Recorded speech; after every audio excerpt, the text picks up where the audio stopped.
for this morning. Perfect. And then let's get going.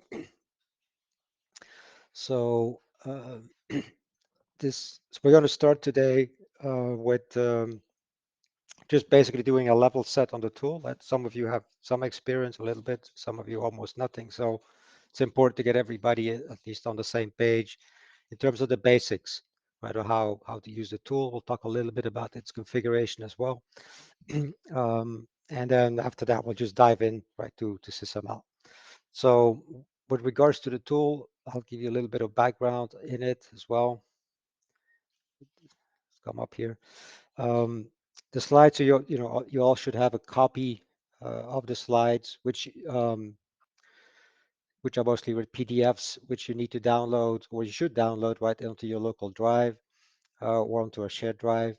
There's also in there. Let me bring this up here for a second. There is an actual database that we're going to use for all our exercises. So that particular one, which also comes from the download, right, from Dropbox, you will need to install that on whatever you're using right now as a computer, right, your desktop, your laptop machine, because we need to open it up later on in the training in read and write mode. So it can't just be on like on SharePoint or something like that. But yeah, the rest of the PDFs, right, could be anywhere almost. So there is a lot of detail on these slides, which for obvious reasons, we're not going to go through every single right slide in detail because it would take forever. It's mostly there for your background, for your information as reference material that you can take a look at later on. And my focus is going to be in our first session here is to give you the basics so that once we actually go to use SysML and we go through a bunch of exercises, right? You guys feel comfortable with the basics of the tool. So let me just, before we actually get started, Rich, I have a quick question for you. Are you guys using the tool like individually, like you each, have your own kind of database, your own model, or do you have do you have like a shared backend database like SQL Server or, something of that nature?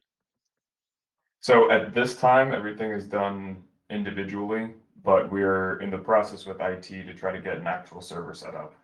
Okay, yeah. So So we're trying to migrate over to that. yeah, yeah. So that will definitely be a major step forward. Um, and you'll have to see how good. I mean, I don't know about the team in India, maybe a bit of a challenge, right? In terms of although there are different time zones, so there may be other solutions you could use. But we'll have to see the latency, right? How well this going to work when they try to access the shared the common database. And if you guys later on have issues, I mean, we could talk about that offline, about some different deployment, right? Deployment architectures you could use to try to overcome that. So for now, I'll just right, I'll take it that you don't have a shared database, but I'll mention that a couple of times because it is important. So when you open up the tool, and I'll be working in the tool most of the time directly. So I just brought it up kind of the way that Sparks installs it by default when you just do your default installation and you haven't really um, created databases or changed their out of the box configuration. So you get something that looks similar to this. Um, so so it's from an architectural perspective, right? Think of it as a two-tier, very fat client, right? And backend database. That's just how they work. Now you could have different configurations where they have like a middleware, server, which they call the cloud, etc. But just as generally speaking, right, when you run it like you're doing today, that's how it is, right? It's just this fat client and it connects to a database backend, relational database backend.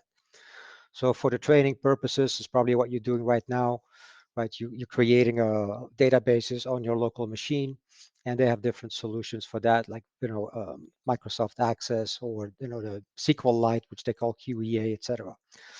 But so that's their overall architecture. And so when you open up the tool, if you look at the top structure, also like in this case, it says no current project, right?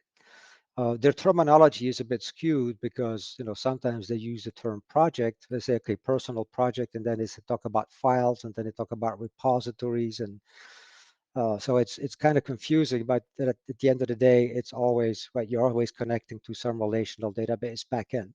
Terminology project comes from Microsoft Visual Studio, which they started with a long, long time ago. But projects, well, when we talk about projects, we talk about development projects or particular software project or things like that. So in a given database, obviously you can store, well, not unlimited, but you could store a very large number, right, of quote projects that you're working on. And then once you go to a shared database, that's ideally what you should be right looking for, because across your different projects, your development projects, you'll be able to reuse a lot of things, right? Plus, you'll be able to see each other's work, leverage each other's constructs and diagrams directly. So that's going to be an ideal solution. Until then, right, you probably have to just import export, which is fine, but it can be a bit tricky as well. So at this point, right, where I have no current project, the first thing I'm going to do is basically kind of set up this environment, this desktop interface to be a bit more productive, and to also be more uh, what's the right term? To be more suited for using SysML. Right? So, because depending on what you're trying to do with the tool, you may use different layouts. So I'll kind of show you my favorite layout, and then you could do the same thing on yours, or you can come up with your own. So right now, the way this is structured is you have a window here. Obviously, you have the ribbon, right? Traditional Microsoft Office ribbon, and then you see this window here called the browser. So what they call the browser, different tools, right, have different terminology, but this is essentially going to be, excuse me, the equivalent of Windows Explorer, in a sense that it's going to show you the content of your database in a folder-like structure. That's why it looks a little bit like Windows Explorer. Um, and so that's a very important window, of course. I just like to have it on the right side rather than on the left, as the tool puts it.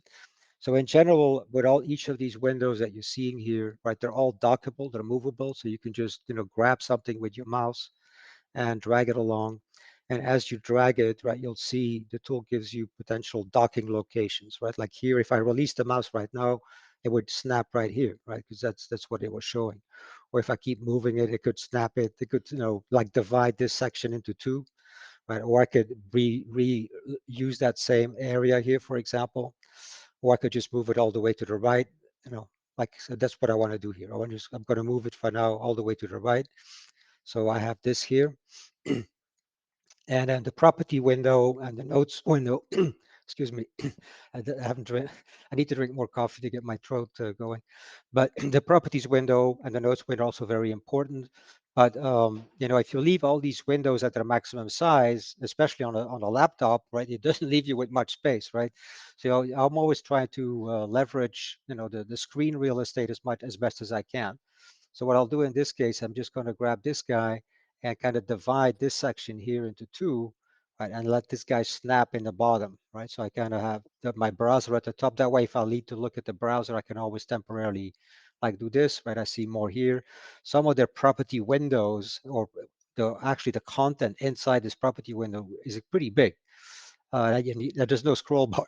So sometimes you need to expand it, right? You can get to see all the properties of something, but it's fairly easy, right, to play with that. And then the nodes, for example, well, the nodes, I could just reuse the same amount of screen real estate as properties, right? Because I could look, at one or the other. So in that case, rather than splitting it again, I'm just going to drop it in the middle section, a middle icon here, right? And so now I have two windows, but inside the same amount of screen real estate. I will do that a couple of times, right, to have the maximum amount of screen real estate here. And then, kind of like Visio style, I like to have my toolbox on the left, or my stencil, what they call in Visio. And that one, there's kind of different places to get it from, but I think on the layout ribbon, it used to, yeah, pan and zoom. Do you still have it here? Um, or is it on? Try to find out where they're hiding that, because they keep moving. Every release, they keep moving stuff around, so it's kind of hard sometimes to to keep track of where things are. Is it on the start ribbon? Um, Construct ribbon? No. Obviously, I'm not seeing it this morning. Well, let's look for it. So it could be under design. Yeah, okay, there it is.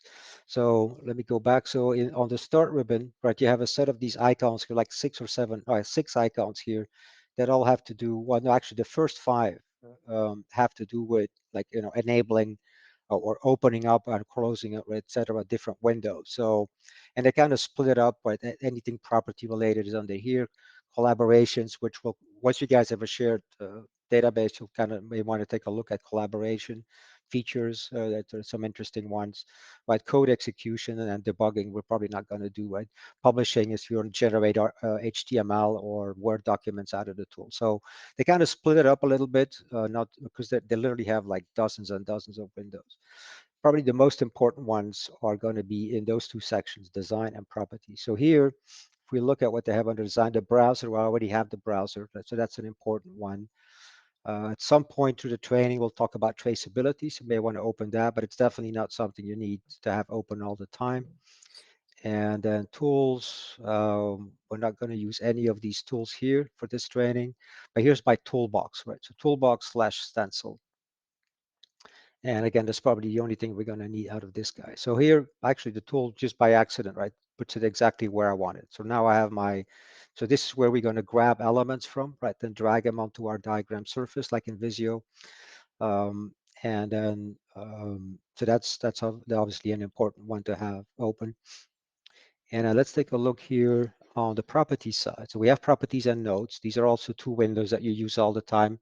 Properties, because it will show you whenever you have something open, right, like a diagram or you're working on some element, it will show you the property, or at least the key properties, right, of that thing right here. And you could change things like the name very quickly.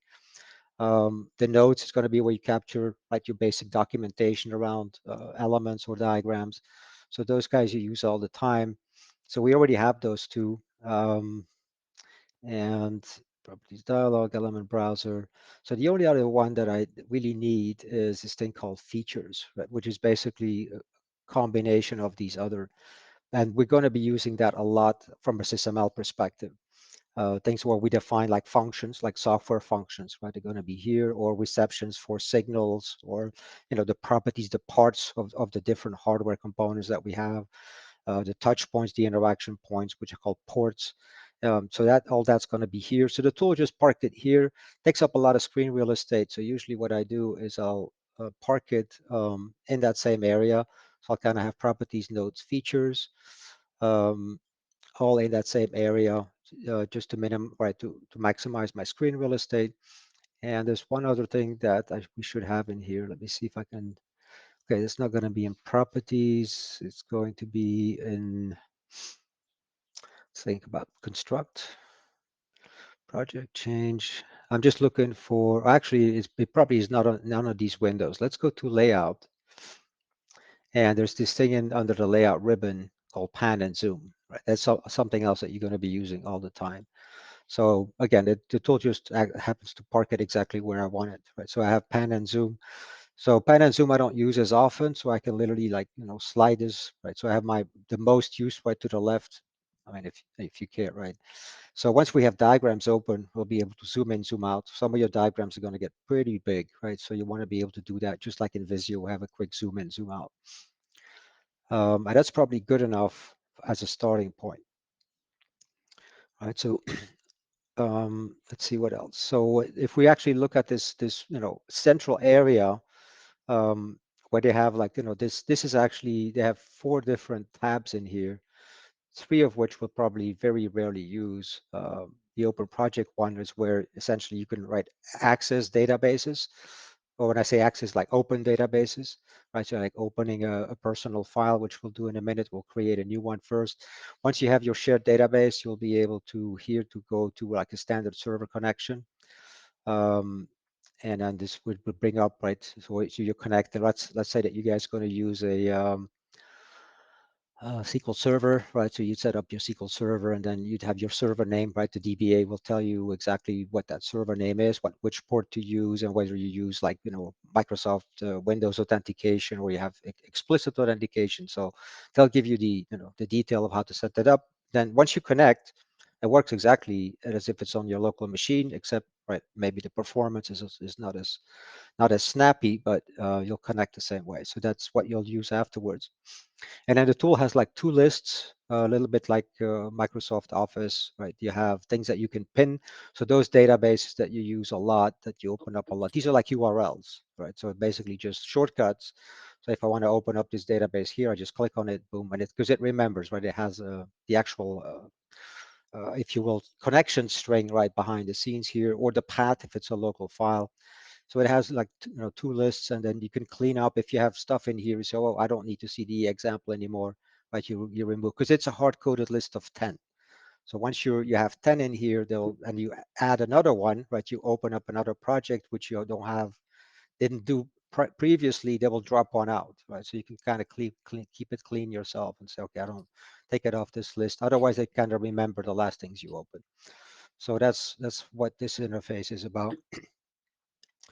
And let's take a quick look at my slides here. Yeah, so obviously you can move, right? You can move these windows.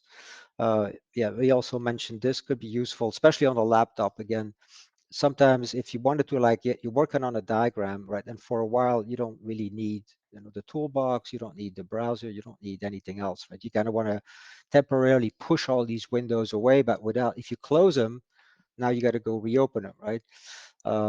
So you have this thing here, which is called a pin, which is like exactly like in Visual Studio, if you ever use that, right? Then you could just click on this middle pin, and it will push the tool, will then push these guys to the side, right? So now it's kind of best you have maximum diagramming area, for example.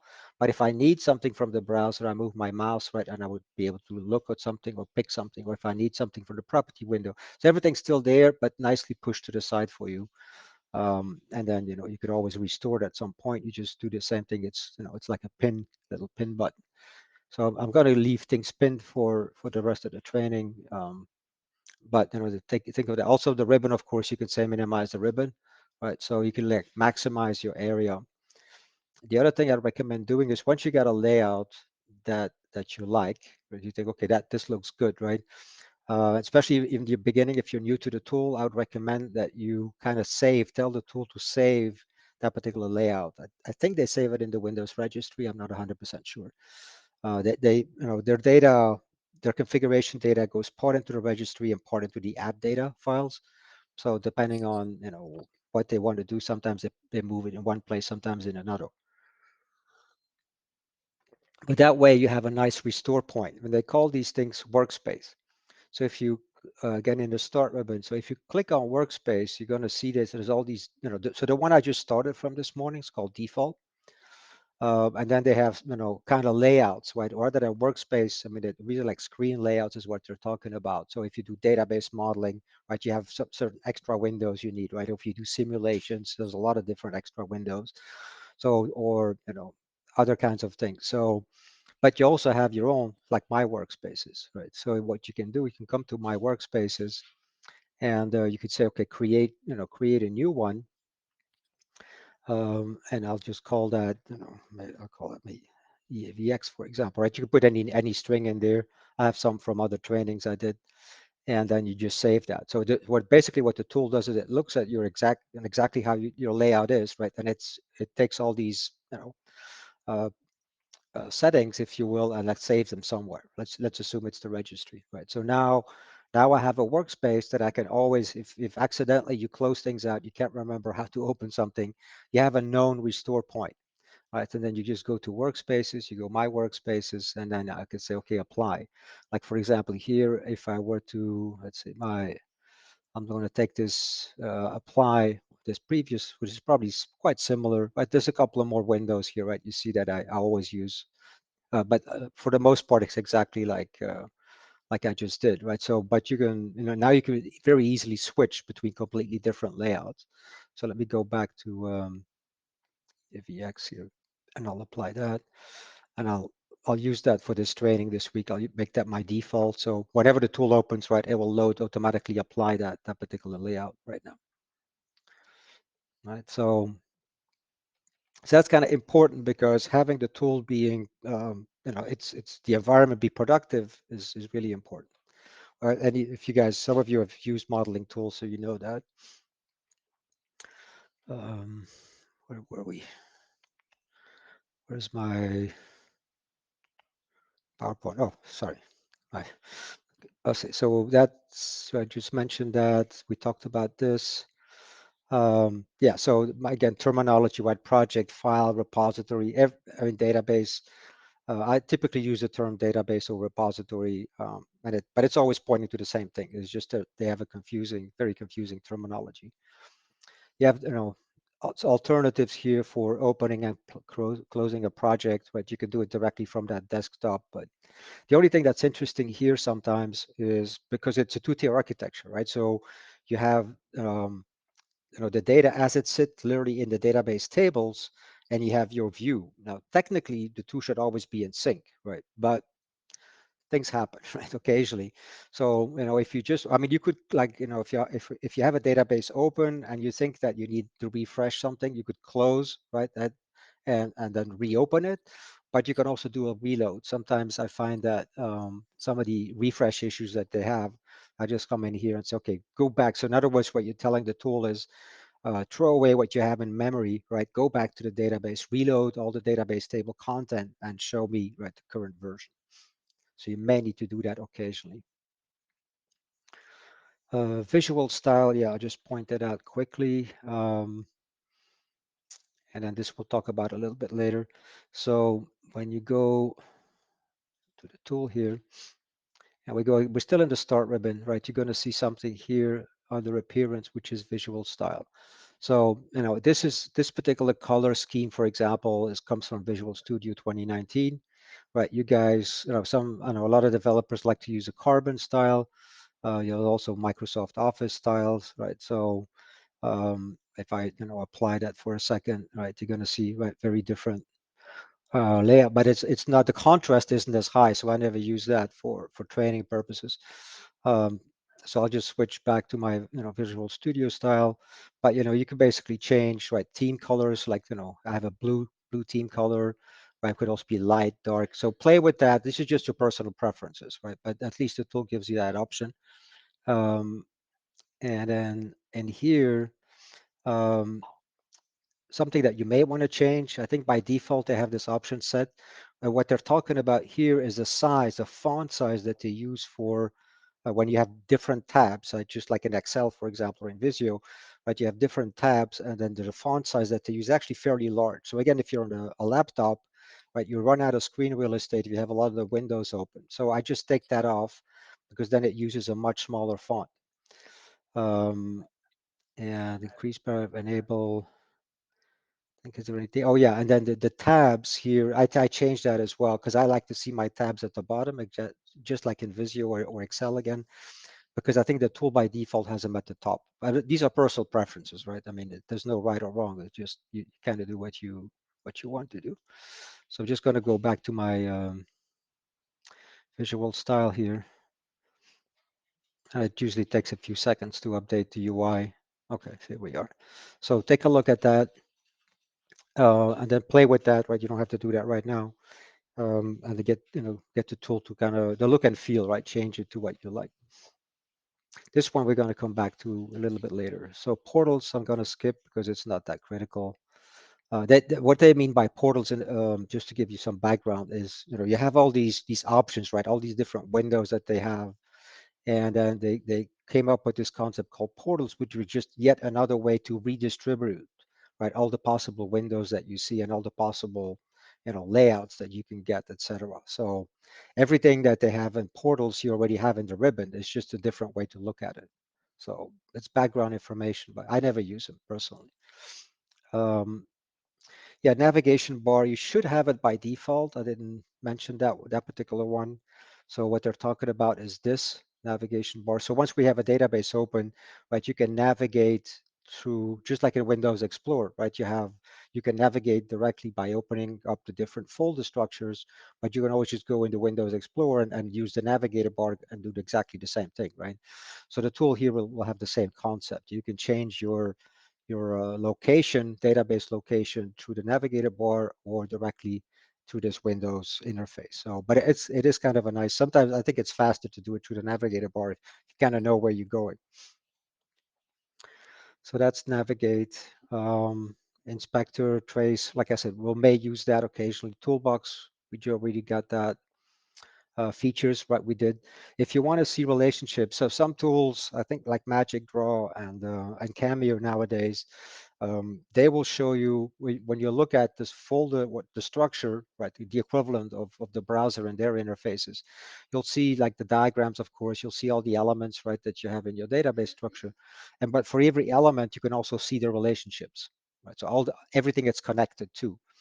And in this tool, in order not to overload, right, the information in this window, they split it out. So you will not see relationships in this structure, at least, in this particular project here.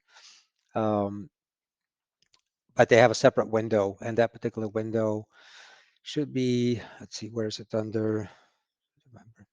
Remember, it is under properties. Yeah, makes sense. So you're going to go, if you need to see it, like I'll open it up here, relationships, where'd it go? Oh, yeah, the tool just parked it right here. So that's something else, right, that you may want to put, but this would not be a good place, but you can see there's a lot of columns. There's like, 8 or 9 different columns. So that there's not enough screen real estate to show that here. So usually I just, you make that float and then just individually, right, you can take a window and make it float using the little triangle here. Otherwise, if you grab, you're going to grab everything, right? So in this case, I want to just that window, have it come out. And then usually because it has so many columns, this is probably one that you want to park like maybe at the bottom, something like this, or actually even better, maybe at the bottom of this, right? But then what I do is I use that hide option that I just showed you because again, you don't need it all the time. It's like, yeah, I want to see the relationships occasionally. So I'll have it there, but not visible all the time. So I'll do this, right? So if I need to see, if I click on something, I want to see the relationships it has. I open up the window, I move my mouse out of there, right? And it's gone again. So it can be there, but not there all the time.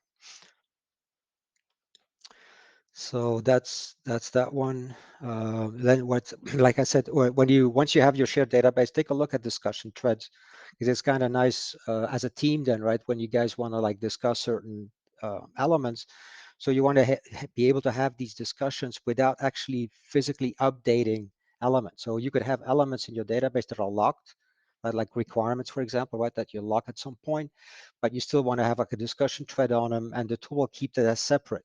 So it's like, you can, without updating the main database content, but you still have discussion threads on diagrams, on specific elements, etc. So it's a real cool feature.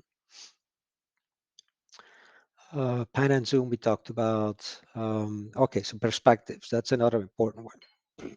So out of the box again, the tool supports, right, a lot of different technologies. And actually, let's do something else first before we talk about perspective. So I'm going to create, just as a, as a little example slash test for this, for our first session here. I'm just going to create a new database. So I'll just put it in here. So training, you can call it whatever you want, right? And I have a slide on this a little bit later, but I'll show you now. So when you create this a database like that, right? So what they call QEA is actually SQLite, right? Which is an open source standard, I believe. And you have 2 versions of that, QEA, QEAX. I'll explain the difference in a second. Then you have FEAP and EAP. So FEAP is a Firebird, it's another open source database. Firebird databases cannot be shared at all, period. Right, so they're always 100% personal. In other words, even if you put it on a shared drive and 2 people try to open it at the same time, it's not going to work. Then, of course, you have, right, the legacy JET, Microsoft Access database, EAPX, which you could still use if you want to. And then this is like again, Microsoft Access project, right, EADBs. But generally speaking, I would say from a speed perspective and a reliability, these are definitely your 2 best options right now that the tool gives you. What's the difference? Well, again, it tells you, right, share project. So a QEAX file, if you wanted to play around a little bit while IT is setting up your database server, you could like put this on a shared drive, right? Open a file on a shared drive and then access it, right, from different people. Um, and then I use it as a shared database, right? So it obviously doesn't have all the bells and whistles that SQL Server or Oracle or um, um, what's the other one? Big one. It escapes me, but um, it'll come back to me. So there's major ones, right? Which all, I mean, every single database. Some are open source, some are commercial, like Microsoft's, where you need a license. But Oracle is definitely the slowest of all of them. So if you can stay away from Oracle, it's a good idea. Not that Oracle is a bad database, but the access, the speed is just horrible. Unless probably you have a giant server configuration, but it compares very poorly with all the other databases I've tried with. Yeah, so you could play with that, right? Try it out and see how well it works. If you want to set up like a temporarily shared database using this QEAX thing. So for now, just use QEA.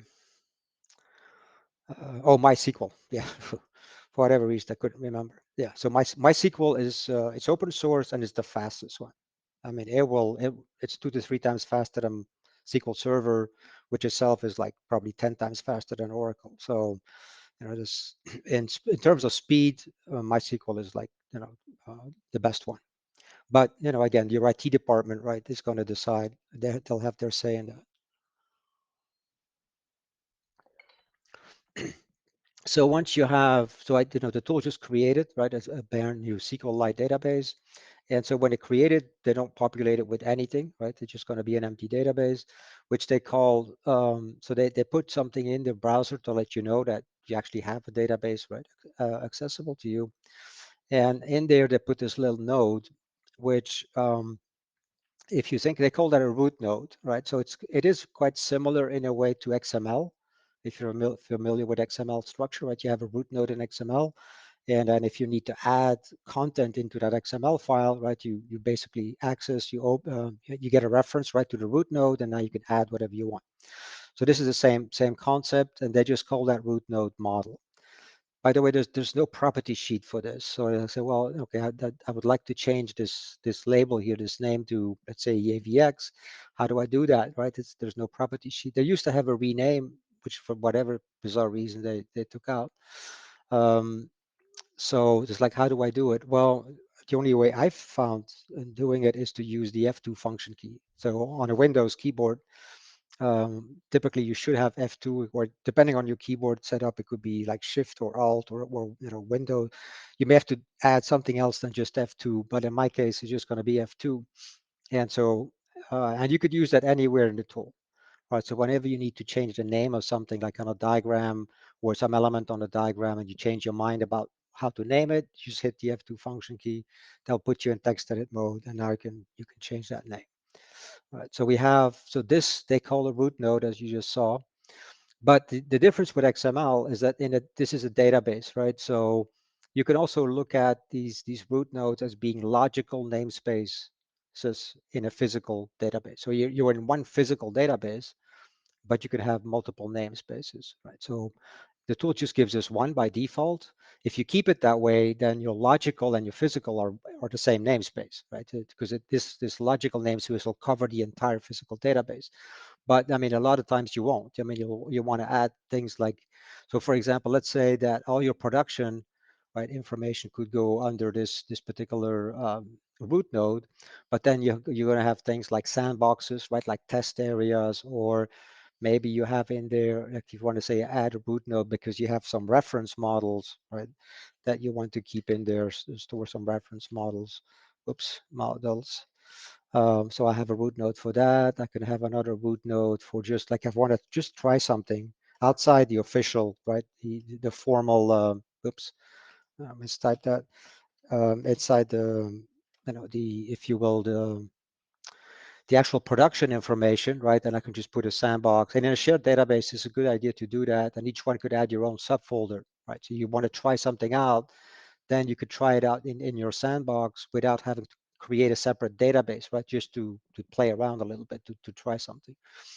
And then up here you have, we say, okay, I want actually, maybe I want my reference models at the top.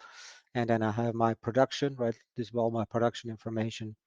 And then and then maybe you have a sandbox, right? Let's just assume that that's kind of what you're trying to do, right? You can have as many root nodes / root nodes, right, as you want. And once like in a production, let's say EAVX here, now I want to start adding subfolders, right? Underneath there, then you can use the quickest way to add folders is always use that second icon, right? There's a shortcut key, which I forgot what it is, but they call add view, yeah. I think Control Alt P or something like that. But anyway, you can just always just use, we can right click. Notice here that they say, add view. And when you move your mouse over this thing, it says new package, right? Just again, terminology, right? I mean, I don't know why they do that, but it's, it's a folder's a folder's a folder, right? But the term package comes from UML. In UML, a package is like a folder, but it also has a concept of a namespace. So sometimes, when you want to do like code generation, right, then you also think of it as, okay, it's not just a folder, right? It's actually a namespace like in C, C++, etc. But for the most part, for what you're organizing your folders, right, you don't care about code generating any code. So logically, right, when it says like, package, just think of it as folder. That's what it boils down to, right? And then maybe, you have different projects, right? You're working on project X. For now, let's create a folder only. We'll add diagrams a little bit later. Yeah, right, and maybe you have a number of projects, right, going on. So now let's add another one. Let's say you have project Y, right, etc. Right? And so now under project X, you would have probably subfolders. Well, let's create just a few. Let's say, okay, I have a folder for where I'm going to store some copy of the requirements. And then I'll also have, something for, let's say, the SysML, right, structure and behavior, content, and maybe you also have, test cases you want to add in there, etc. Right? And so the tool will let you create folder structures, just like in Windows, right? As much often as deep as you want it to be. If you change your mind, you say, oh, test cases goes under, I don't know why, right? But you could just move things, or you say, oh, test cases, I'm going to move them to this different project, or I mean, it's pretty flexible, right, in terms of how you organize it. The tool doesn't have like they have some templates for certain things, but for just a general purpose, development project, they don't really have any specific predefined folder structure. So it's pretty much up to you to organize it. Over time, what I would recommend is that like reference models. Another thing you could put in here is like a library, right? And then in a library, like a reusable library, right? Then you could kind of create a dummy project, just like I'm doing here, right? And then have it organized from a folder perspective the way you want, right? The way as a team. So you guys come up with a nice folder structure. So whenever we have a particular development project, let's assume it's a full project, right? And not just some minor change to an existing product. Then let's have this folder structure, right? What we want, and I'll show you some examples from customers as well, in terms of how you can set up folder structures at the system level, at subsystems level, and at the component lowest level, like LRU type level. So once you do that, then essentially, if you put that in a library, right, just keep that clean. And then let's say you have another project that you want to start, right? You could just come into the tool and you could say copy, right, full structure for duplication, right? Like take the whole content, put it on the clipboard. And now I say, okay, I have my new project, right? I'm just going to say paste package from clipboard. Boom, right? Here's my copy. Then now I would change the name, right, to be the project. Let's say this is going to be, why it should actually refresh here. Let's say this is going to be project Z, right? So it's nice because now, at least at the top level, right, you have a very consistent folder structure for each one of your projects. At the lower levels, you can still, right, add stuff that is specific to a given project or add things as you need it, but you have a clean structure. It will help you also if you need to generate like specs out of the tool, right? Because you know what the folder structure is, and the tool will use that as its starting point, right, for generating documentation. So it'll help you gain consistency over time. And now, Hey Frank, can you show again, how did you get the browser window to pop up? I don't have that same view. oh, this one, how to get this window at all? Yeah, Yeah. you go to sorry, the design, there's, start ribbon, there's a design icon there, and then look at the first one that says browse. Okay, so I go to, okay, so by changing the different views, it'll change my default window structure. Oh, you mean when you, well, so what happens is when you exit the tool, right? If I were to close now and reopen it, the tool remembers, right? It has like, it remembers the right before they basically save your layout right before the exit, right? So when you come back in on the same machine, right, assuming, then they're going to restore yourself, right? So you'll have the browser in the same place, you'll have the properties, so it'll look exactly the same. So, but the other one, the workspaces, is more like because that could change, right? During the day, you may add some windows, you may remove some, and then so if you want to like like a constant reference point, that's why I said like save a layout in my workspaces, because that you have a known restore point, right? To go to, versus here, yeah, I mean the tool is just going to put you back in the same place that you were right before you exited.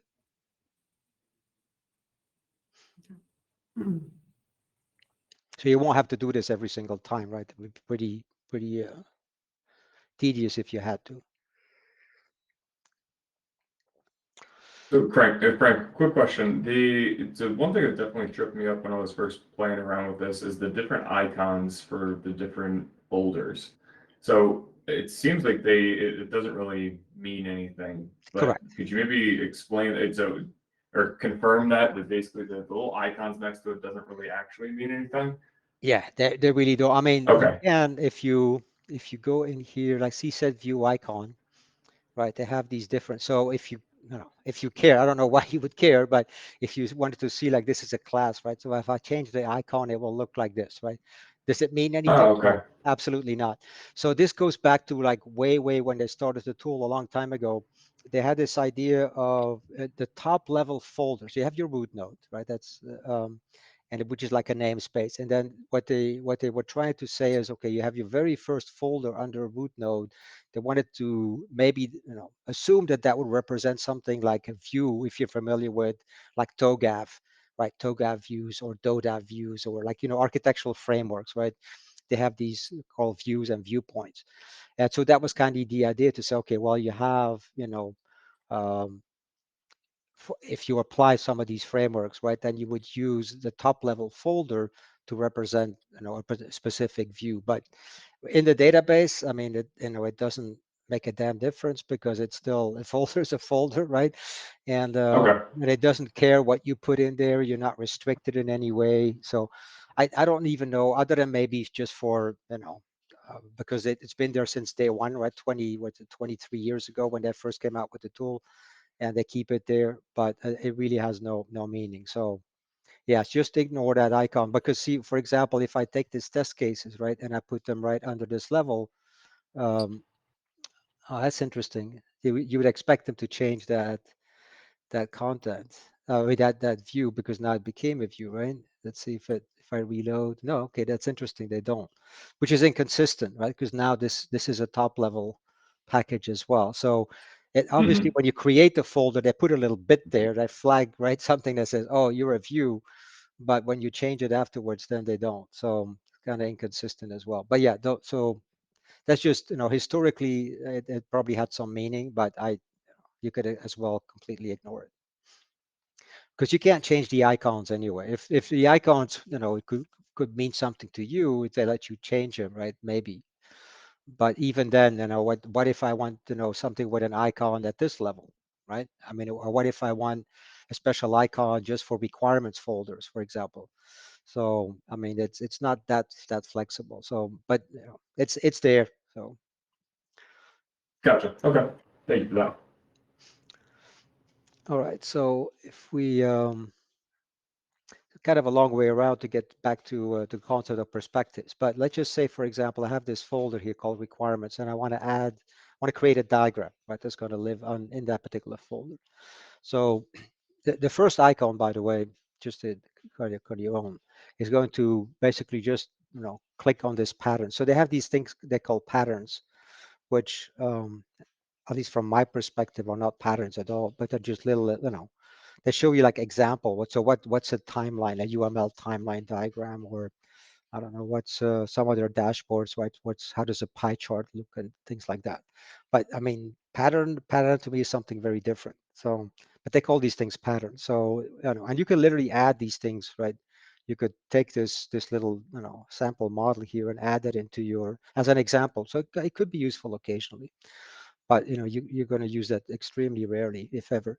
So that's what the first icon is. So generally you kind of skip that one, right? So second icon, create a folder. Third icon, create a diagram. Again, you could right click and say the same thing. You could scroll down here and say add diagram. They always have, and they also have a shortcut key, which I think is like control insert, control I or alt I forget. But right, so that's kind of remember that folder diagram, right? These two up here. So if I say, okay, I want to add a diagram, right? By default, because I'm set for all perspectives, the tool has to show me, right, every possible thing that they support, right? Now UML, Archimate, Babok, BizBok, BPMN, right, and on and on and on. And it's not the bad news. It's not even alphabetically sorted, right? You're gonna have to scroll through the list. So if we're in the SysML space, we'd have to come down all the way here. Actually, I probably skipped over it because I know it's not. Yeah, SysML 1.5. So, right, which is fine, but I mean, you're probably never going to use, 95% of what's in here, you're never going to use, or 90%.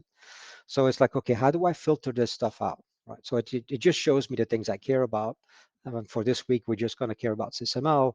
So how do I tell the tool, don't even show me all this other stuff that I don't have to keep scrolling through it every single time. That's the idea of perspective. In other words, perspective is like a filter, right? So you said asking the tool, okay, narrow, because I'm going to use the tool from a particular perspective for a particular purpose, right? Narrow it down and like filter out everything else. So they have different, like UML is a perspective. They have like business strategies, right? You have something requirements, which by the way, don't use nothing to do with SysML requirements, just something Sparks invented. So stay away from these guys. Business modeling, right? You have things like BPMN, which is that's an official standard language. Then eventually, right, we make it to systems engineering. There's different, they also bundled in here things like, DODAV, UPDM, right? There's like the profile for DODAV.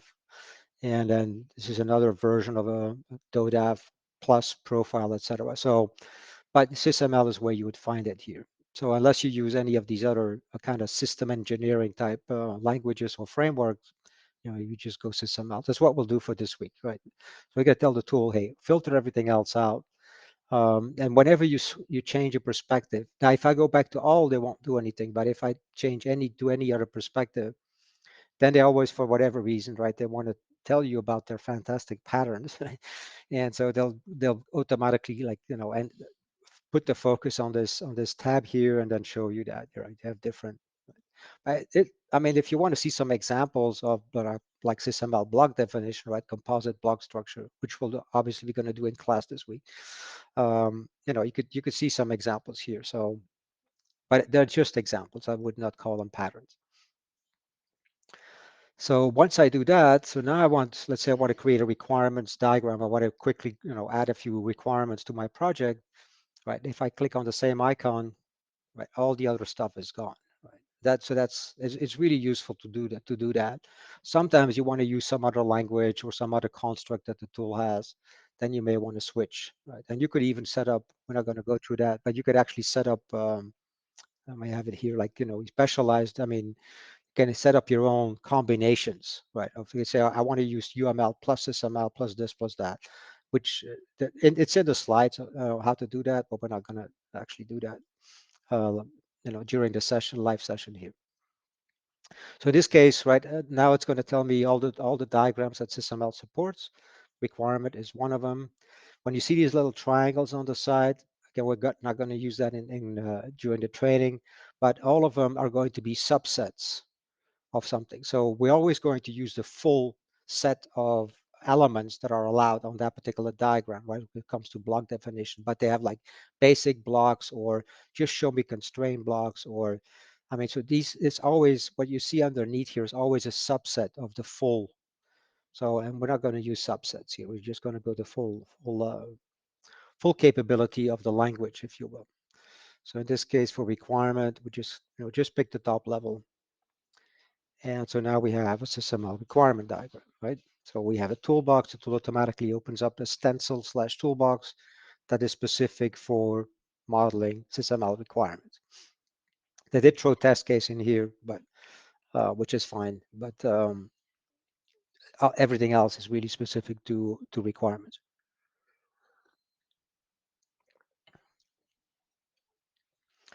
So that's the idea of perspectives. All right, and here's right, the content, the pattern, that little pattern stuff that they like to throw at you. This will be using like subsets, right? Like we just talked about. Here's like, the subset for UAF, because UAF is an architectural framework that is built around, built on top of SysML actually. Let's see, okay. And then perspectives, right? You can, for a given perspective, you can always like eliminate some of these perspectives completely from the tool. So there's all kinds of stuff that I'm showing you in the slides. We're not gonna, right, and how to customize, build your own custom perspective. Here where I'm basically, like taking some of these technologies is what they call, but that's what Sparks calls these things, technologies, and you bundle them together and say, that's my perspective. Right? So here's techniques on how to do that. Workspaces we already talked about, so we can skip over all that. And let's see. So desktop and right. So you know about preferences, right? So kind of store your own environment, right? The layout of the tool can be done completely independently of other people, so you never have to worry about messing anybody else up, right? The hiding of views, right? The little icons here, right? So you can just push things to the side. It's good to remember. And then leverage these windows that they have to the maximum, right? Because you can always, I mean, so if I add some requirement in here, right, you can always like double click and bring up a dialog box, right? This is like 1980s UI, but I mean, it's still there, right? And there are times that the only place that you're going to find some property, typically some more obscure property, is like, some advanced property like here, or something very specific. Well, this one is already available in here, right? You see ID and text, but some of these, right, kind of more off the wall properties, the dialog box may be the only place that you can change it. It's possible, right? But for the most part, the tool's pretty good about just giving you, right, rather than double clicking and being in a modal dialog box that you can't do anything else with, right? They give you like, here's the common properties, right? So you can just use things here, change them here without, having to bring up this dialog box. And they have different other windows, right, that you can use as well, in addition to just the properties for a given element. So that's the general idea. So you always try to not double click. If you can avoid it, don't double click to bring up modal dialog boxes. So before we move on, any questions about, the overall kind of look and feel of the tool, how to create a database, how to kind of start populating it with stuff?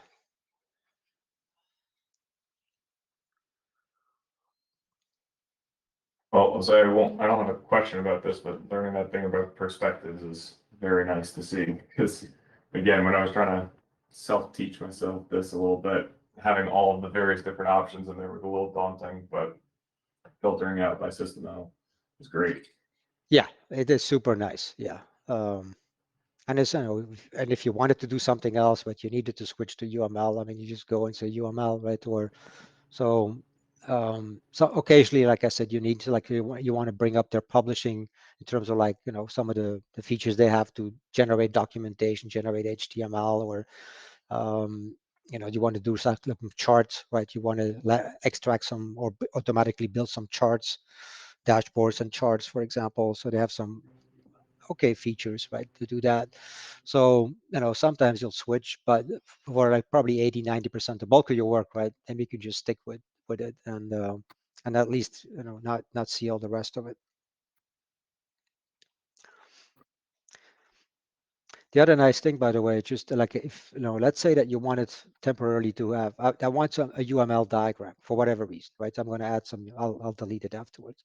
Well, you could just, rather than changing your, at the top here, you could say, okay, just temporarily, let me switch to UML for a second. Let's just say all UML because I want to create, let's say I want to create a class diagram, right? Okay, so I have my class diagram, but notice I'm still in SysML here. So you can just like on the fly, right? If you need something on the fly, still do it, still get the stencil and everything, and it will work, right? But keep your, your default setting, right? Without changing your default, which I like, is be able to just do something quickly without having to switch it back and forth here.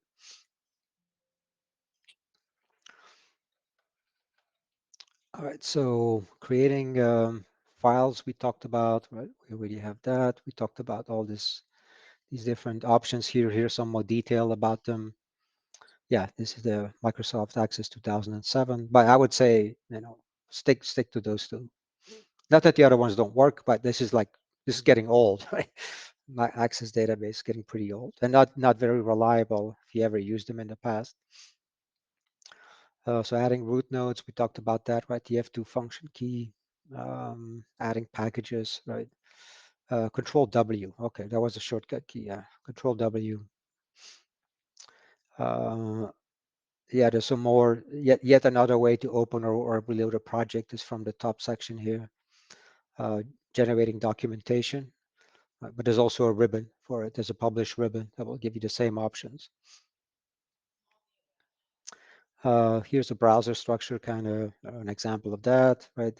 Context, yeah, I mean, so over time, especially in a shared database, you may have many different projects, right? So you just, let's say you're working in project X, right? Then, but you have all these other things in the browser. You can say, okay, make that my context. It's just a way to filter out and say, so everything obviously is still there. You can switch at any point in time, but now you just see, right, a more restricted view.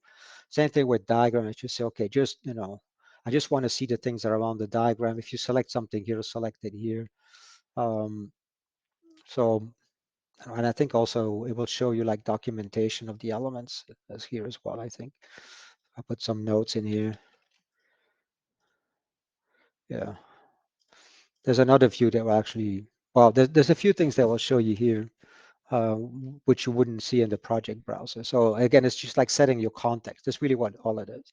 Resources, this is where you're going to, your different templates for generating like HTML templates for generating Word documents, style sheets, and profiles and patterns and your own pattern library and things like that. So we're not going to talk about these things this week, but that's generally this whole environment here. So right, and then organizing. So yeah, so what you'll have to think about is you guys have a good chance now, especially if you're going to move into this shared database, right, to come up with a nice clean structure. This is kind of a UML, more UML-ish structure where you have this business architecture, application architecture, technology, right, or sometimes called conceptual, right, logical, physical, right. There's different terms to mean the same thing, and then the subfolders. So but I would recommend that that you come up with at least some starting structure, right? To say that these are kind of the things that we want to store in a model, in the database, that we want to find out, and then have a consistent way of doing it. So that will help you, right? Finding things first of all, isolating things, right? So given projects are going to be in a certain area, you don't need to scroll all over the place, right, to find all the parts of a particular project. So it will definitely help you when you generate documentation, because the tool can just traverse, right? So okay, I want this, generate me documentation for this particular subsystem. Boom, right, and you go, because you can reuse the same documentation generation template because you have a consistent structure, right? So that's the big advantage. Then once you go to shared repository, you're going to have two main ways in which you want to, because technically what you should be doing in a shared database, I mean, you don't have to, but the tool obviously doesn't have like an automatic locking structure. The only thing that will automatically lock if you have multiple people, right, accessing the exact same database, the only thing that will lock is a diagram. So like if I made a change to this diagram here, right, graphically, you would see that with a little star, right? The little star next to the tab here tells me that the tool, right, has seen a change. So that would mean that if this was a shared database and somebody comes in and opens up the same diagram and tries to make a change, the tool will automatically prevent them because they would know, oh, this diagram has, it has a pending change because I have not committed it to the database, but I have a pending change.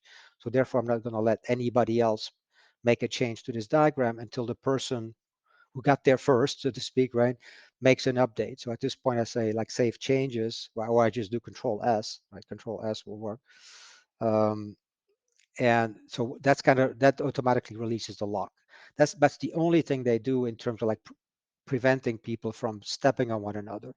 But if I came here directly to the property window or like the notes, the documentation, and I change the documentation, right? And you, Rich, would come in and you point to the exact same element and you start changing it on your end. Whoever gets there last, I guess, wins or something like that, right? There's like a race condition between the two of us. The tool will not prevent it, right? Or we'll get a mix of our documentation, right? Half of it will be mine, half will be yours, something like that. So yeah, then you have to start thinking about, okay, how, if this can happen, if you put the structure together so that each one on the team, because your guys are a small team, right? It's like they have 100 people there, at least not yet, right? Then you can kind of say, okay, so you just work in project Z, right? You work in project X. We don't really need to do anything for locking, because you're not supposed to mess with my project. I'm not supposed to mess with yours. If you have some reusable, shareable elements, which you should over time build up, right, then you can have some agreed understanding among the team to say, well, if we do make changes to something that both projects could use, maybe you put a lock on that, right? So you put a lock so that somebody, two people cannot simultaneously start making changes to common elements, right? And so you got to keep it flexible, if you will, easy. But so you'll have two things that you can do. One is use a version control, like a version control server, right? That the tool supports. They don't support Git, which everybody wants to use nowadays, but they do support some open source solution like Subversion. And of course, it has its own overhead. But the nice thing is because it's a version control process that it's transactional, right? So if you wanted to undo a whole bunch of your updates, or you want to go back to what you had 2 weeks ago, you can do it because you have a version control, right? And the version control is going to be at some, at a particular folder structure level. So you can individually say, let's version control deployment model, but let's not version control the rest, right? You have finite control at the folder level or what you put under version control. But a much nicer option that you can start with, that I recommend starting with, is enabling something in the tool, which is called security. I'll just show you where it is when I'm going to go through that.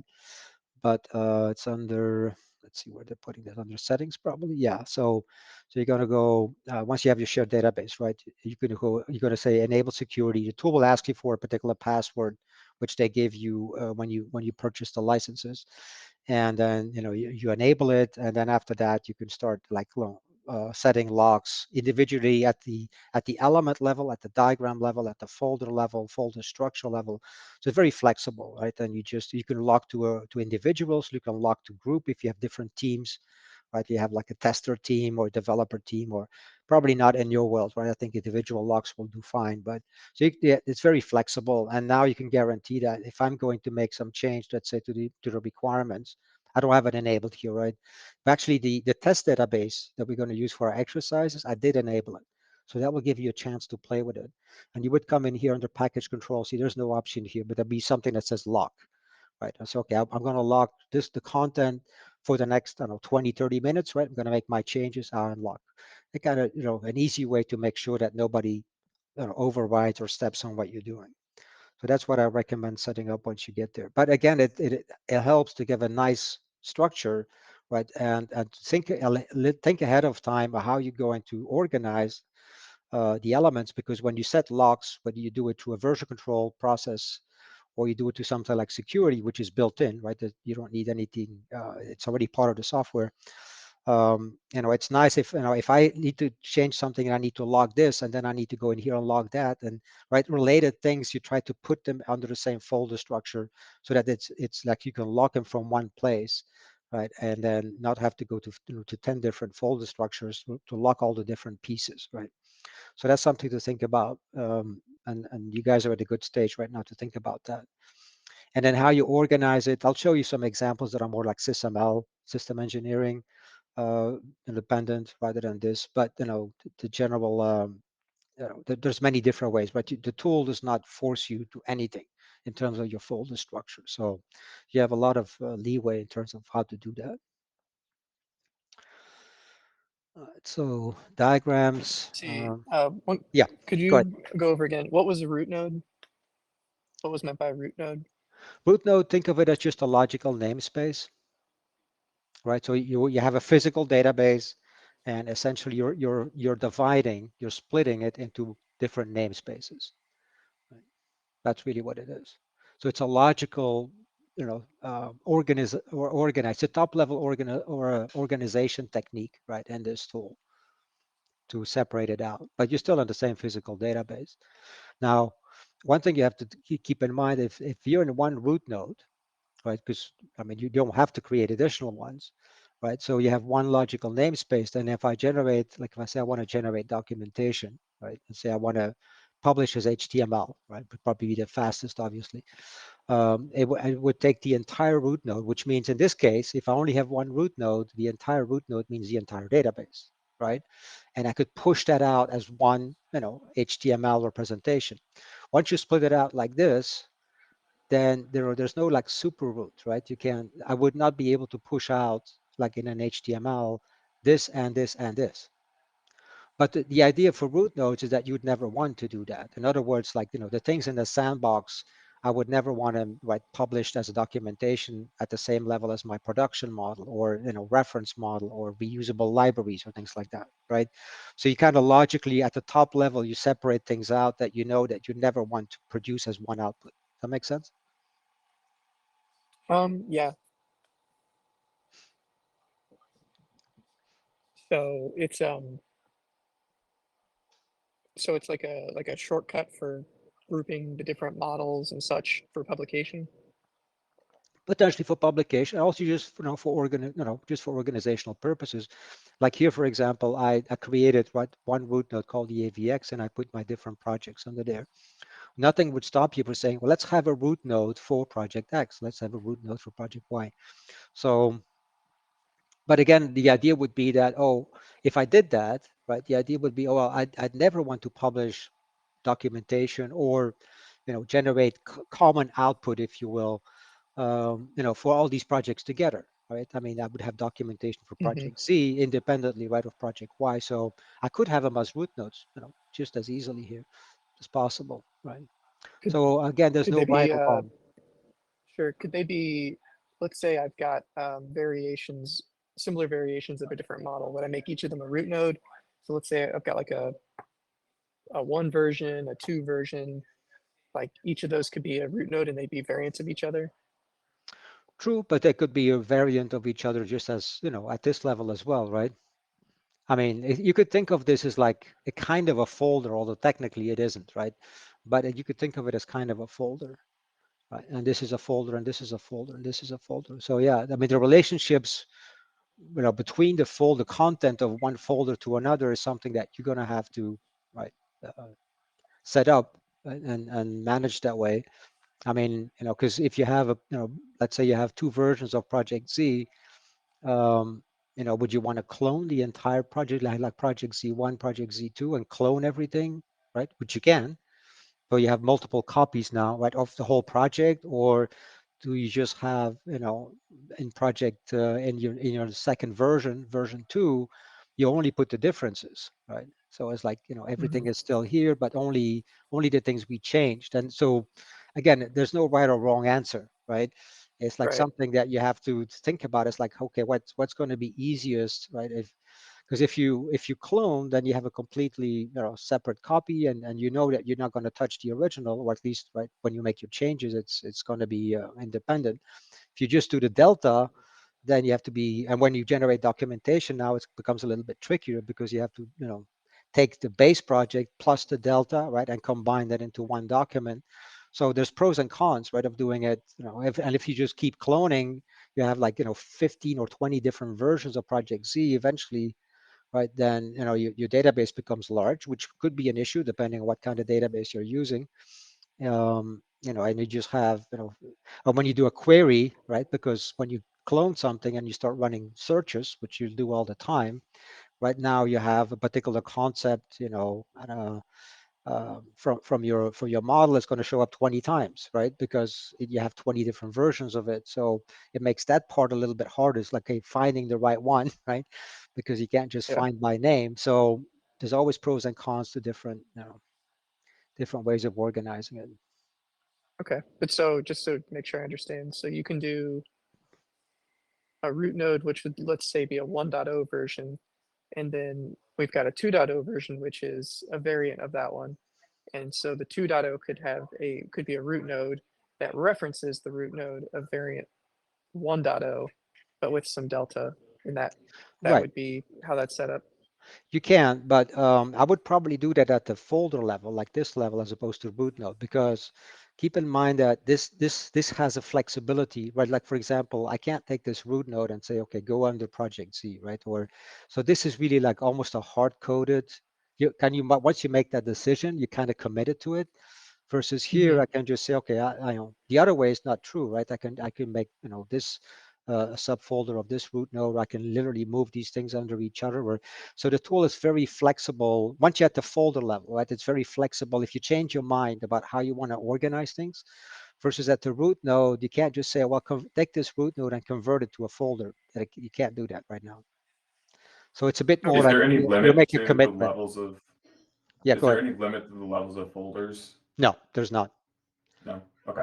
No, you can go as deep as you want. But again, there's like, from a human perspective, right? Eventually, it's just like in Windows, right? I mean, it's like, Right. yeah. I just don't, didn't want it to be like 3 or something. Yeah, 3, maybe Okay. 5. Once you go down to like 10, it's like, right? So Right. yeah, then you want to push things back up a little bit. So yeah, same thing here, right? It's just from a human perspective, you Okay. try to limit it. But Okay, so you'd say it'd probably be better to do the variants at the folder level, I, not the I root would, node. yeah, it was my choice. I would do that. Okay. Yeah. Because they're more Okay. flexible, right? They'll give you more flexibility when you change your mind about things. Also, again, we just talked about things like version control or locking, right? So you can lock at this level. If I had locking enabled, I could just lock this thing, right? I cannot lock a root node. So that's another reason why, because it's technically it's not a folder, right? It's an organizational element, if you will, but like a namespace in a folder here is it's kind of a little bit different, right? So that's just I would set up root nodes for things that you're not likely to change. It's not project specific, or I mean I could do top level projects, right? But I generally I would follow more like this convention. I would have like my production area a root node for everything that's official, right? Official production constructs, and then I would have my my different projects underneath, rather than putting the projects again at the root node level. But more for flexibility. It's not that you couldn't.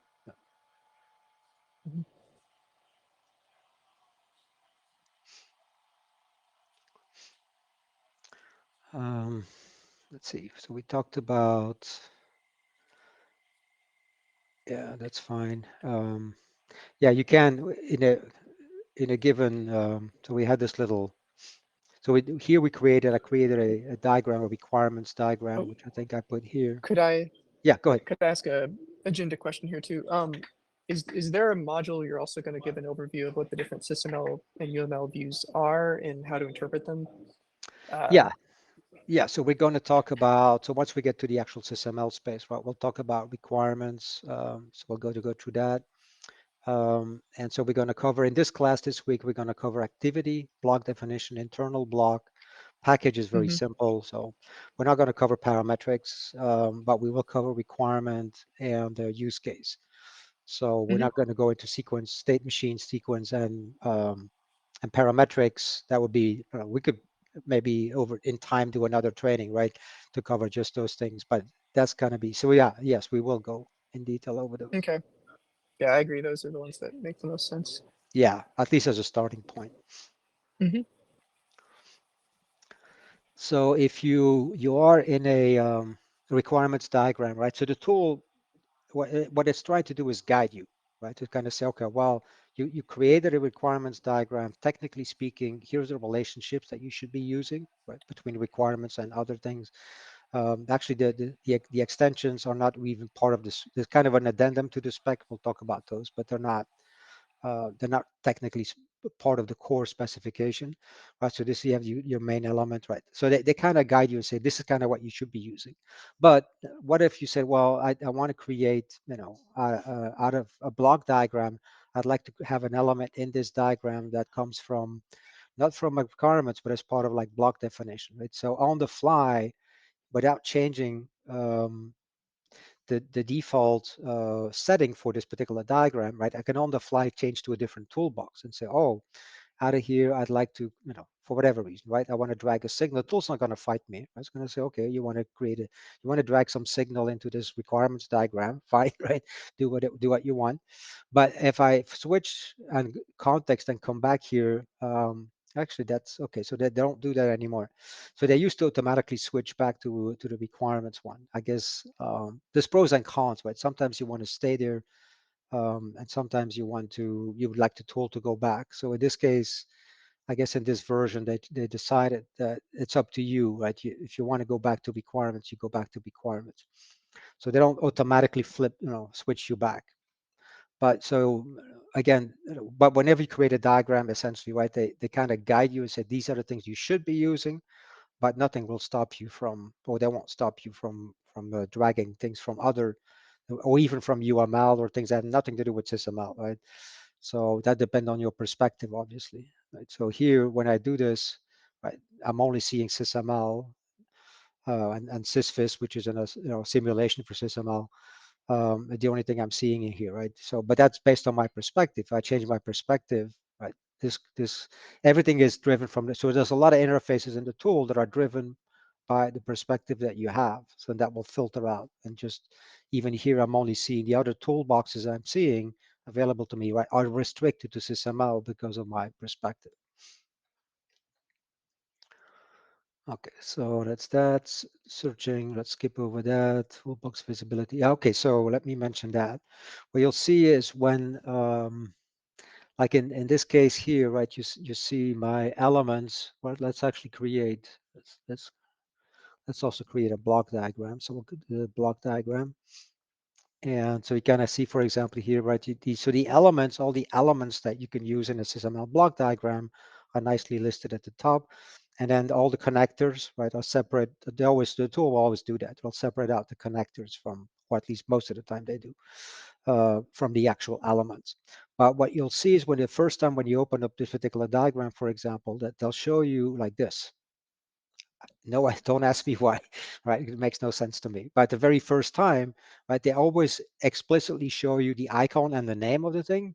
But when you look at relationships, right now, what you'd have to do is move your mouse, right, and look at the bottom left corner and say, oh, this is a generalization. Oh, this is containment. Oh, this, right? I mean, unless you're an icon expert, I mean, it's like really painful, right? To kind of have to do to find out the right relationship you want to use, the right connector. So whenever you see this, right, just right click and say show label. It's a one time. After that, they will always show you like this. But you have to do it one time per toolbox, unfortunately. So there's a scroll bar here, so it's not like it's not a space issue. Or they could have just decided like these guys, right, to show you collapsed. But I don't know. I mean, sometimes you don't know what what vendor or designers or think sometimes where their mind is. So yeah, just it's a one-time change. That's the good news, is you'll never have to do it again. Right, so creating a diagram, again, there's half a dozen ways to do that, but again, third icon right in the browser, or right click, say new diagram. Yeah, control insert, as I did remember that one. There's a couple of other ways to do it, but just remember that third icon. And then like in this example here, it's UML, but same for SysML, right? And then you have these subsets, which again, we're not going to use. We're always going to use the full model. So subset meaning like if you had a subset of, of SysML block diagram, maybe you'd only see like 6 or 7 of these things in here, right? As opposed to seeing the whole range. Trying to see if there's anything important here. No, well, okay, so I'll mention this one. Sometimes, for maybe you're doing some, like hardware design, right? And you have a particular hardware element that you have a picture of, like in your, maybe a JPEG or something like that, right? You say, well, it'd be nice if I could, I have my model, but I'd also like to show a picture on that same diagram, right? To kind of see, here's how it looks right in the real world, to see the different components, things like that. So you can put something on the Windows clipboard, and you can right click on a diagram and say, put it image from clipboard, and it will basically create like a box, and it'll put your, your picture in that box, and you can resize it, do things like that. So that is useful. Find in browser. Yeah. So Sorry, Frank. I have yeah, a question there. sure. While inserting images to the EA diagrams, will they appear as same as the image, or will they appear as something different? Because yesterday I have tried, but it is not showing as image; it is showing as a text box. Mm, no, I mean, I don't have. I can maybe during the break or something, I'll go find some image on my desktop here that like a JPEG or something, right? And I will bring it in. But no, it literally shows as an image. Yeah, at least from what I've seen. Is there any kind of specific types that will allow EA, or all types are allowed? I think it just, as long as it's an image, you have to. Let's see, whatever you have to, like, for example, if you try to, like, you're browsing right on the internet, and you see some icon or something like that, and you just right click it and put it on the clipboard, that may or may not come across, because it depends on how it's stored on the clipboard. But sometimes what I'll do then is I'll open up something like Microsoft Paint, right? And then I'll take it from my Windows, from my browser window, and I'll put it first into Paint, right? And then I open it, then I right click in Microsoft Paint and say put it on the clipboard, and then it's, so I guess it may depend on how it's actually stored in the clipboard, right? Whether, how, if the tool interprets it correctly or not. So maybe that's why you're getting it as a text. But Okay. yeah, if it's an actual image, I've always been able to do it. It's just, Okay. it may depend on how it's actually stored on the clipboard when you do your paste, right? Whether it will come in and try to, yeah. If it doesn't see it as an image, then obviously, yeah, you're gonna get some garbage probably on, as a text. Okay. The first step is you need to store in the clipboard, then only we can able to add. Yeah, exactly. I mean, the other thing you could do is, if you just, I mean, if you want to be 100% sure, right? The other thing you could do is just save it temporarily as a JPEG or something like that. And if it's something that you think you're going to use in more than one diagram, it's not just a one-off, right? What I would do is then go to settings in the tool, and there's an image library, right? Which is open by default. The tool has you guys can go to the Sparks website. There's a free library of images that you can, just as an XML file that you can upload.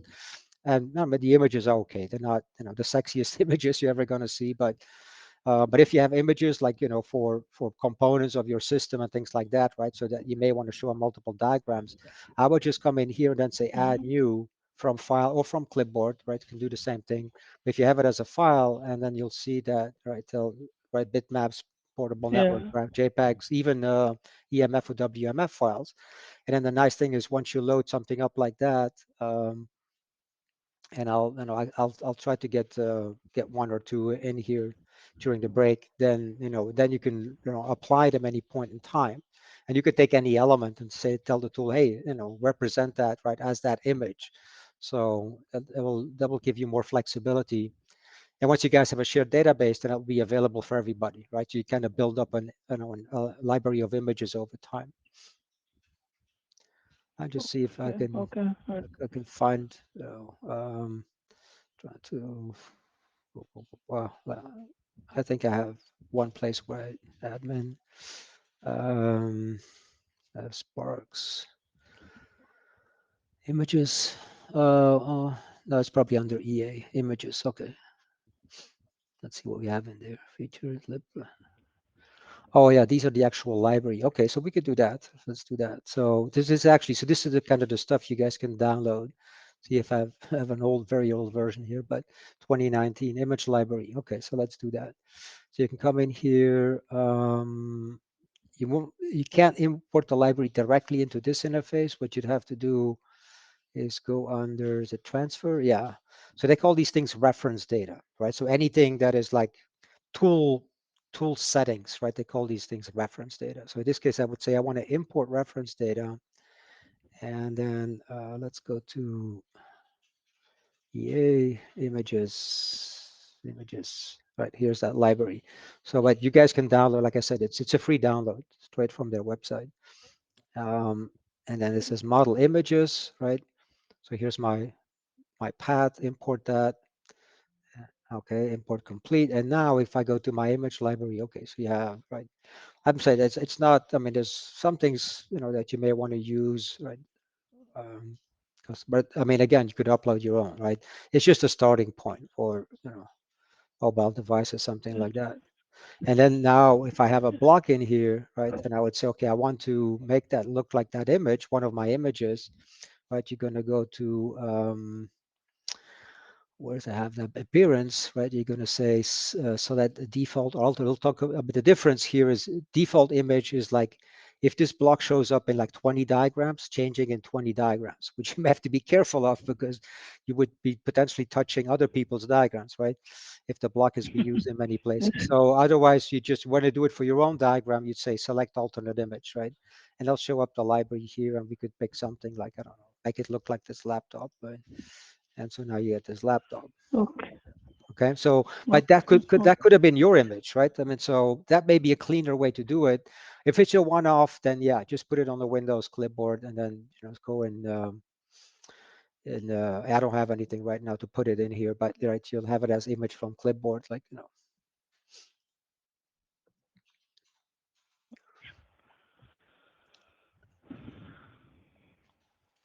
okay, so yeah, the Yeah. other thing, yeah, go ahead. Yeah, thank you. I got my answer. Okay, all right. Once you have a large database and you're looking at other people's work as well, right? Then a lot of times, if you're in a particular diagram, because you could put hyperlinks in diagrams to other diagrams, right? Or sometimes you have drill down, right? You double click an element and it goes to the child diagram and it double click again and double click again. So you can have 4 or 5 layers, right? Like in an activity diagram. So sometimes, what you're trying to find out when you're inside a given diagram is like where's this diagram located in the folder structure? You may not necessarily know, right? So this is find in browser that, right, it will let you then open, it will tell you exactly here's where the diagram is located. Same thing if you're looking for a particular element on a diagram, which may be other people's elements, like this block here, right? You can always say find in browser, right? There's an Alt G, Alt go find on your keyboard, and it will say, okay, here's that block. Now the converse is also true. If I close these diagrams here, if I say, okay, I see some element in a folder structure, it's like, okay, where is that element graphically represented? It doesn't have to be, right? Because you can create elements without ever putting them on a diagram, number one. Number two, even though you created them on a diagram surface, then you decided to remove them from the diagram surface, right? So in the database, not like Visio, right? Visio, nothing exists unless it's graphically visible. But here, things don't have to be graphically visible. So something could be on 0 diagrams, 1 diagram, 15 diagrams, 100 diagrams, right? So then you can, when you look at a particular element, you can right click and conversely say find in diagrams, right? Then there's a control U, like control usage. Where's this thing used graphically? And then if it's in a single place, right, then you're going to, the tool will automatically open up that diagram for you, put the focus there. Now, if I had this block was represented in more than one, if I drag this block in here as well, we'll talk about this drop down in a minute. And I have this, notice by the way that, I don't know, it shows me as a block here and as graphical, right? So I changed the graphics, but I told the tool, hey, I only want to override the graphics in this diagram. So if you show it anywhere else, right, don't don't do that. And so I'm seeing the non-graphical representation. So now I have this element represented on 2 diagrams, right? So if I do the same thing, find in diagrams. So once it's more than one, then the tool is not going to open. It's like it could be on 100 diagrams, right? You wouldn't want the tool to open up 100 diagrams automatically. So they'll just show you the list and say, okay, right, it's on this diagram, it's on this diagram, etc. So you see the diagram name, so at the kind of diagram it's on, and now you decide, right, oh yeah, I want it, right, this is the one I want, then you can close it. So that's how you can basically trace back and forth. You want a diagram, but you want to find where it's in the browser. You're looking in the folder structure and you want to find, is it on any diagram, right? And you can kind of very quickly find the corresponding element. Could you, for a moment, talk about from a SysML perspective, like what's the difference in uses of the requirements diagram versus the block definition diagram? Like how would you how would you make use of them? Well, again, we'll want to talk about that once we cover SysML, but just, for now, I mean, every diagram Sure. has a purpose, right?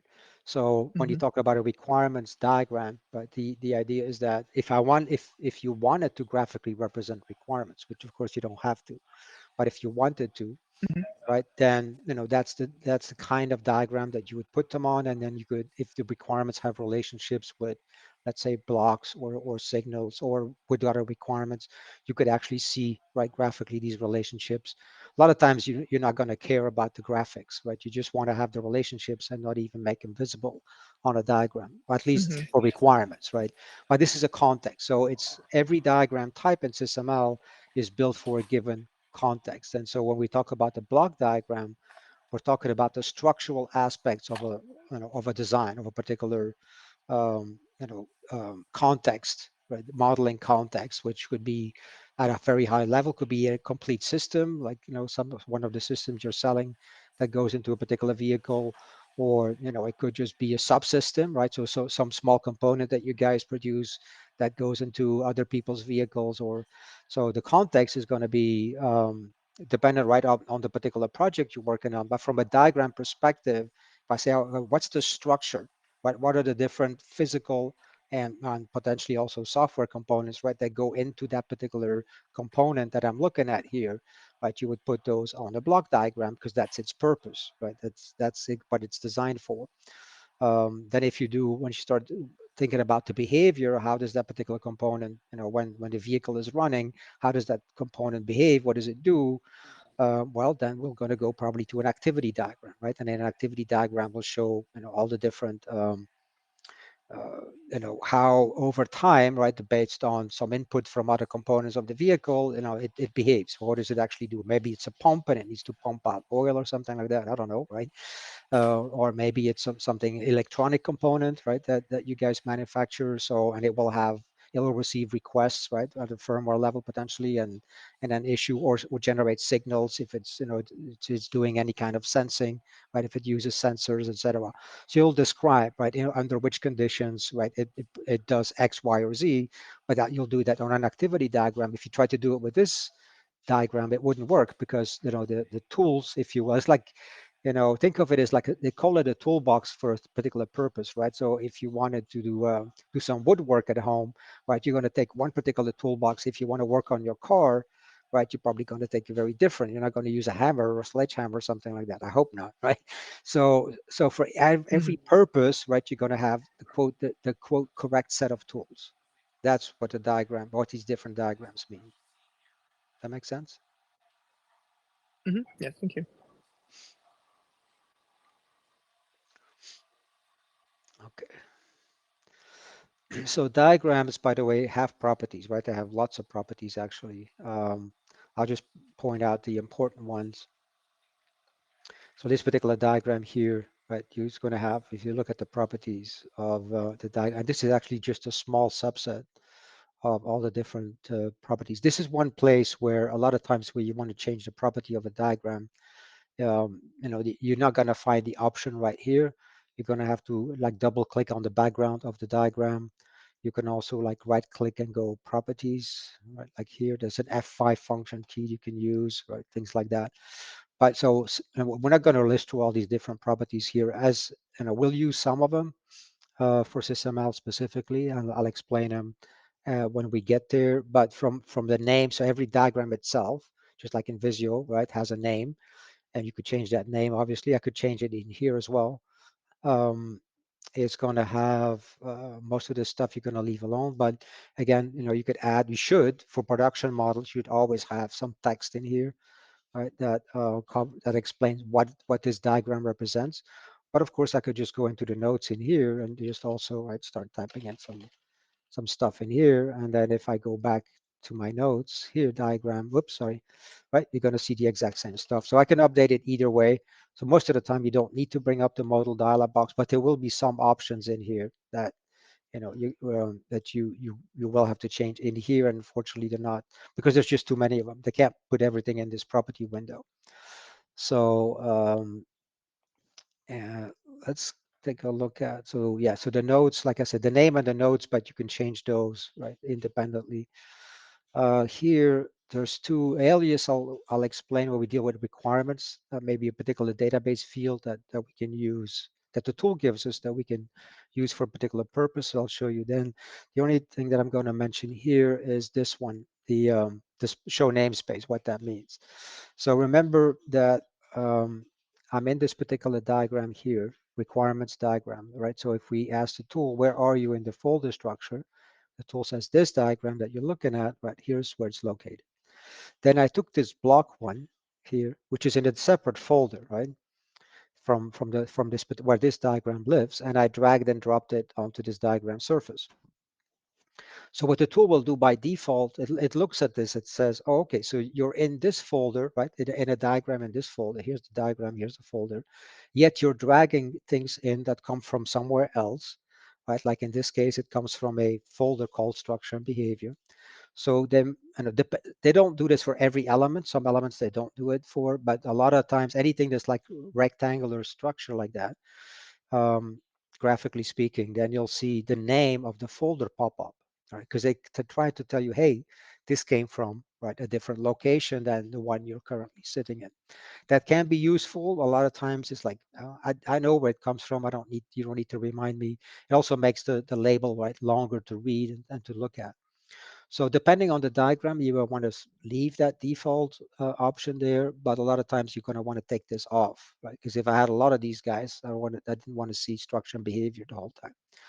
So that's one of the cases where you may going to go into the diagram tab for this particular diagram, right? And they call that show namespace. You could also go the other route, which is that it would show you like project X, like if I say fully qualified namespace, but then they put it at the bottom because it could potentially be a very long text structure, right? They won't go to the root node, but they'll pick it up right below the root node and they'll show you like the full path, right? That's really what it is: project X, structure and behavior, right? And I could be like in 7 levels down from a folder perspective. So that's the idea, right? So you have control over that, but it's a control for a given diagram where you decide, I want to see it completely, I don't want to see it at all, right? And then you don't want to see it at all like this. So that's one thing that I know over time you'll definitely want to play with, that show namespace. Everything else here, some of it is very UML specific, so we're not going to go through these things. If we need to in SysML, we need to change any of these settings. I'll show you at that time. Compartments is definitely something that we're going to play with, but again, I'll show you when we go to the SysML side. And really nothing very important here. Okay, let's paste as new. We are just, we'll talk about copy paste as well.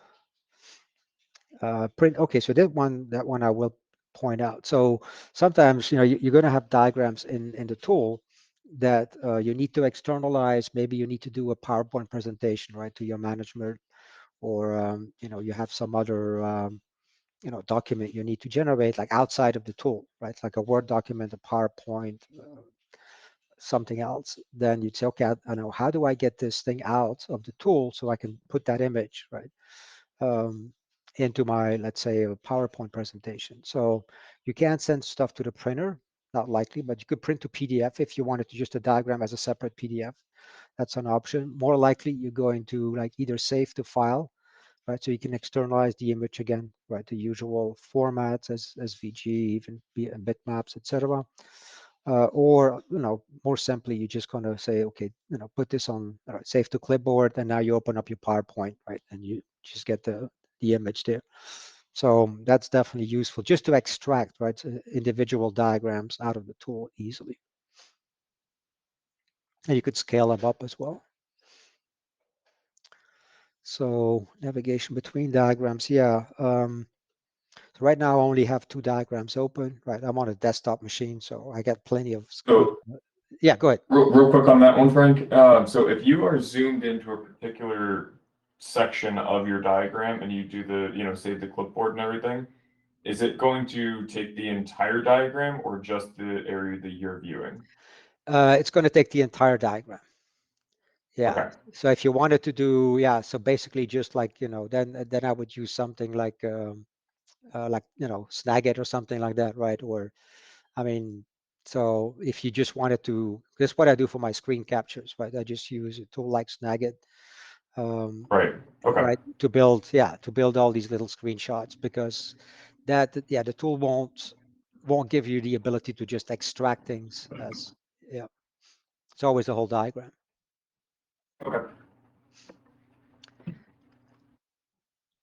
So when you have multiple diagrams open, like I said, in this case, right, I only have 2, and it'd be easy, right, to just switch back and forth. But in a lot of times, right, you have half a dozen different diagrams because you're working on different areas. So at some point, if you may run out of screen real estate here, where you have to start like scrolling, right, to switch between the different diagrams. So there's a couple of techniques that the tool gives you to make that a little bit easier.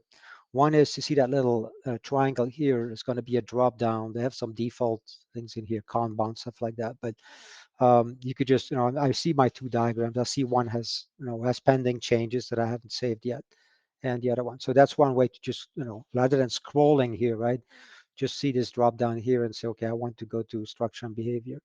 The other technique you can use is the Alt, oops, no, not Alt tab. It's the Control tab. All right, so let me do Control tab. And the nice thing about that one's going to have the same, right? So you have your dozen diagrams open, but I'm still holding the Control key down, and now I can tab, right? And I could, of course, I only have 3 here, right? Well, the start page, right, and 2 actual diagrams, but it will give you a preview. So if I say, okay, I want to switch to this one, right, you just release the Control key, boom, and it switches. But you get a preview. You know exactly which diagram you're going, because sometimes by name, it's not always right significant enough to say which one was that again. So just 2 little techniques that are definitely useful. And then, yeah, floating diagrams, right? So, these tabs here are really no different from the tabs that we saw earlier, right? So nothing stops me from taking this structure and behavior diagram and just like, I can move it to my other one of my other monitors. I can look at it. So it gives you the ability to like work on one diagram and then while you're looking at other ones, right? Because otherwise you have to keep switching back and forth. So you can just tear these things off, right? Put them on you could even dock them. I mean, if that made sense, but it's not, now you have to scroll here all the time, right? So it's not that useful. So it's probably better if you have a second monitor, right? To move them to your second monitor, or just keep them on this monitor if you have a large one, right? And then I can work on this, but still look at that. I could also, right, say, oh, I have this block 1 here, right? I'm going to let me drag it over to this diagram. The tool will give us some options, right? Now, if I say move, that would mean like take it away from here, right? And putting here instead. Creating a link is most likely what you're going to do is like leave this diagram alone, right? But just give me a reference. What the tool calls a link and reference so basically mean the same thing in the tool, right? So just give me a reference to this particular element on this diagram surface, or clone it, right? So we'll take a look at these different options. There's a few more that are more UML, SysML, well, UML specific actually. But here, if I just say create link, now the tool's going to complain, right? Because they have a limitation, which is built in, it's been there for day 1, it will probably always be there, that on a given diagram surface, the same element can only be represented once. So I know graphically they look different, right? But it's really the same element, the same block one in the database. Right, pointed out. We're really talking about this block here. Right, so this is the one element in your database, and it's graphically represented on two diagrams, once here, once here. But once I have it on this diagram, it won't let me do it again, unless I clone it. If I clone it, that's a different story. Right. Now, I could do the opposite here, right? So we could actually go structure and behavior. I could say, okay, take signal one, right? That one is not present on this other diagram. So if I move it in this direction, right, as I create a link, yeah, it's happy, right? It just puts it there. Of course, it will do its usual from, right? It lets me know because now I'm in this context, but yet I'm moving something that is in here. Now, if I say, well, really, signal should not be, that's not really a part of a requirement, right? I mean, a signal is part of a structure of a component. I need to move it. I created it in the wrong place, right? Technically speaking, it really should be under the structure. I can just move it. See, now the little text is gone, right? Because now this diagram and the signal are co-located, right? They're in the same context. So you can do that. You can also, like, for example, let's assume that there's some kind of relationship, and we'll just, we'll do something silly for now. I'll explain relationships in detail. So you're just here doing something very quickly. So let's just say you have this particular, model, right? So you have this signal that somehow is related to this block here. And you say, wow, that's, maybe this is from another person, from a different project, for example, right? But you say, wow, I need exactly the same thing in my context here, right? But I don't want to touch what was actually modeled, right? What's already built. I just want to have the exact same thing, including the relationship, right? Same name, same everything, same documentation. It's exactly the same thing, but I want to clone it, right? I want to clone the whole thing. So I could just grab it with the mouse, right? I have my single elements.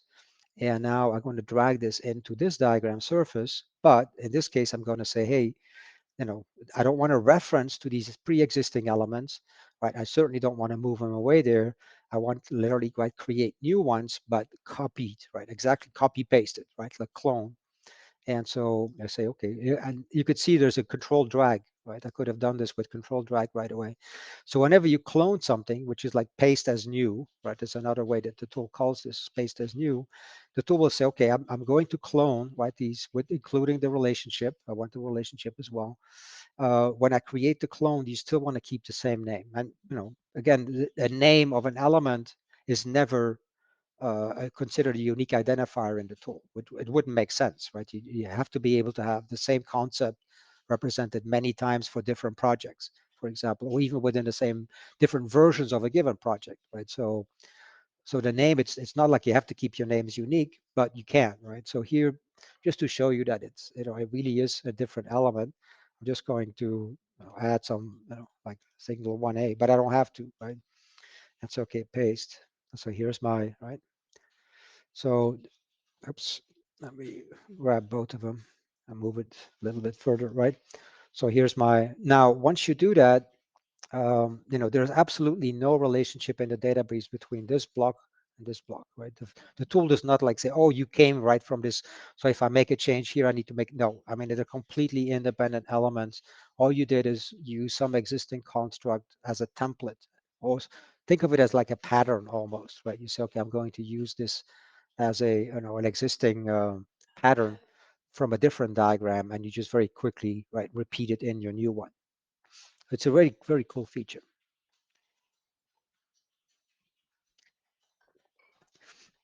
Now, could I do the same thing on the same diagram? Sure, right? I can just take, these same guys, rather than going across diagrams. And again, I would use the control key down, right? So I'm going to control drag, just like in Windows, I think. Control drag a folder in Windows, right? Windows Explorer, control drag a file, right? I could clone.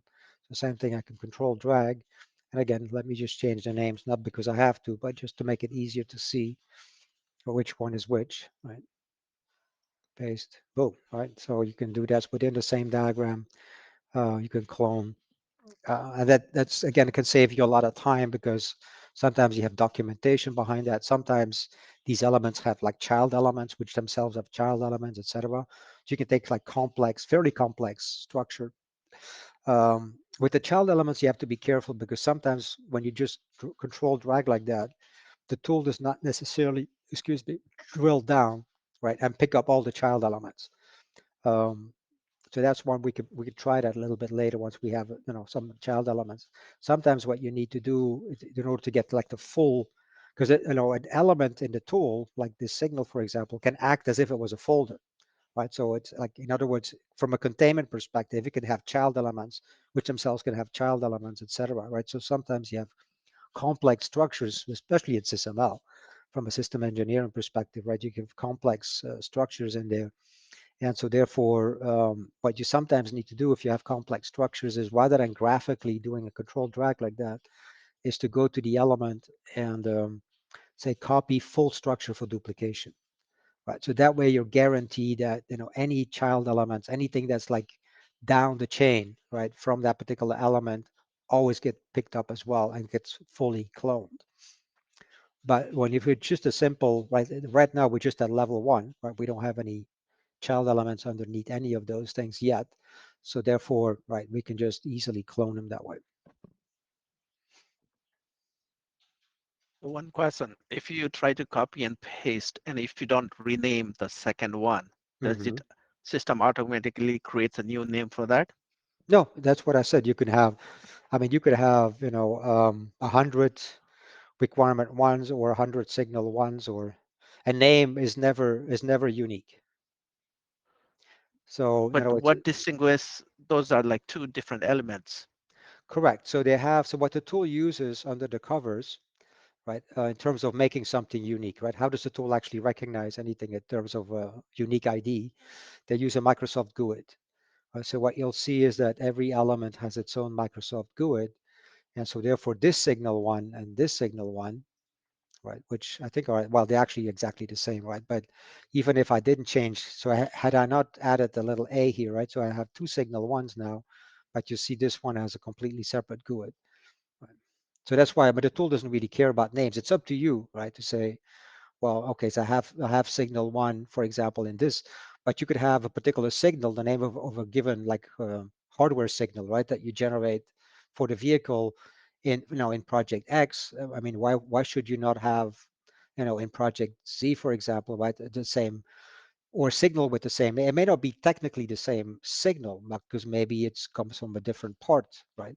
But logically, it's the same. It has the same function in terms of like notify of the traction, right, that the vehicle has on the road, right, and giving you back traction information. Okay, so but it could be a very different component you're using to generate that event, right? So, but you want to give it the same name, you should be able to do that, and you can, right? But the tool will always recognize its own babies, right, by looking at the GUID. So the GUID is what, that's like the globally unique identifier. Within the database, they also have unique IDs, which are number based, because for queries, right, And obviously this it comes much faster when you want to query on a number than on some giant string like this. GUID, is that a read only, or can you change that too? Yeah, I mean, it better be a read only because, wow, did I glitchy do that? Wow, that's crazy. Did it really let me do? No, it didn't actually let me do it. It pretended that it actually changed it, right? Because yeah, I mean, if I do a backspace, enter, it should complain really. It should say, hey, you can't do this, right? So it is really read only, except that they don't protect it here, right? Because otherwise, I mean, you would mess up the database, right? Because this element, like for example, let's say this signal here is related to this block, right? So if you look in the database, how does the tool know that these two are related? Well, they have each other's block, sorry, each other's GUID as a reference. So you just blow away a GUID, guess what? All the relationships are bogus, right? So the database would be corrupted in a heartbeat. Now, I mean, if you write software and you go and directly update the database, yeah, you could do it. But I would be, I would be very, very, very careful never to do that, right? I mean, you have to understand the consequences of what you're doing. Right? It's like going into any database and updating the unique IDs, right? Does that make sense? Yep. Yep. Okay. You'd have to have a real good reason and a real good, making sure that what the side effects are. I mean, it's just a GUID, right? So you don't really care what the GUID is. It's just a unique ID. Now, if you were to programmatically create elements, I mean, through the APIs, the tool automatically create the GUIDs. But yeah, you could, I mean, there is an API, right, from Microsoft that you can use. It says, give me a new GUID, right? If you ever needed to do that, but it's unlikely.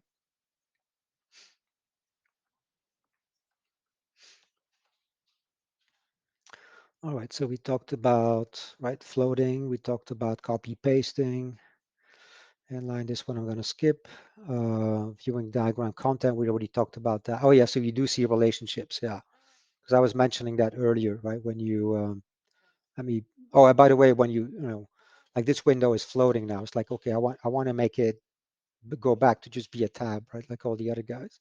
So there's two ways you can do it. I can just drag it and drop it into this middle icon, or you can right click and say, make it a tabbed document. And then it will just go back being here as where it was originally. So we have this, you know, we have these relationships here. If I switch my context to diagram, right, I look at block 1. See, that is one place where, you know, kind of similar to the relationships we talked about here. Right? So you can actually see them here. I don't think you can do anything with them. Yeah, you can't. Versus like, you know, in this window, potentially, if I click back on block 1, see here, I can, you know, I can delete it. I can literally delete the relationship. I can change the appearance, right? Change the line style, etc. I can hide the relationship. So all kinds of stuff you can do through this interface. This is just visual, right? To show you that there's a relationship. But it's a little bit similar to how tools like Cameo and Magic Draw, right, show their elements. They actually show you the connectors directly. And you can see as I click here, right, it selects it. If I click an association, it selects it here. Right? So it works in both directions. If I change it here, let's change, well, it should. Oh, okay, so I guess that's interesting. Relationships only work in one direction. If I click the, see if I click the element, it will change the context here. But if I select that, it won't. So I don't know if that's by design or by mistake. Okay, so in terms of creating, right, adding elements to a database, you know, what are your options, right? So obviously graphically, right, you can just grab something from the toolbox and you drag it in. So that will automatically create it. And then cloning, we talked about some cloning, right? Control drag. There's also, you could put something on the clipboard like Control C, right? And then I don't know, then go Control.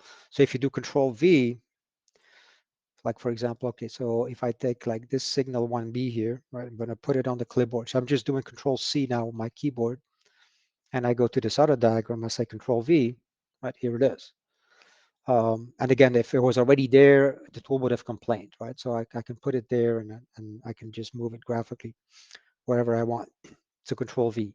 If I said, okay, I want to put it on the clipboard, and I put it again, right? Do another Control C, but I want to clone it here, right? So rather than, as opposed to, right, doing Control drag between the two diagrams, then there's a Control Shift V that you can use. And you'll see the difference. I think it's under, I'm sorry, under layout ribbon, where you're going to have paste as reference, right? That'd be like Control V is paste as reference, or Shift Insert here, where you see paste as new, right? Control Shift V, where that would be like cloning, right?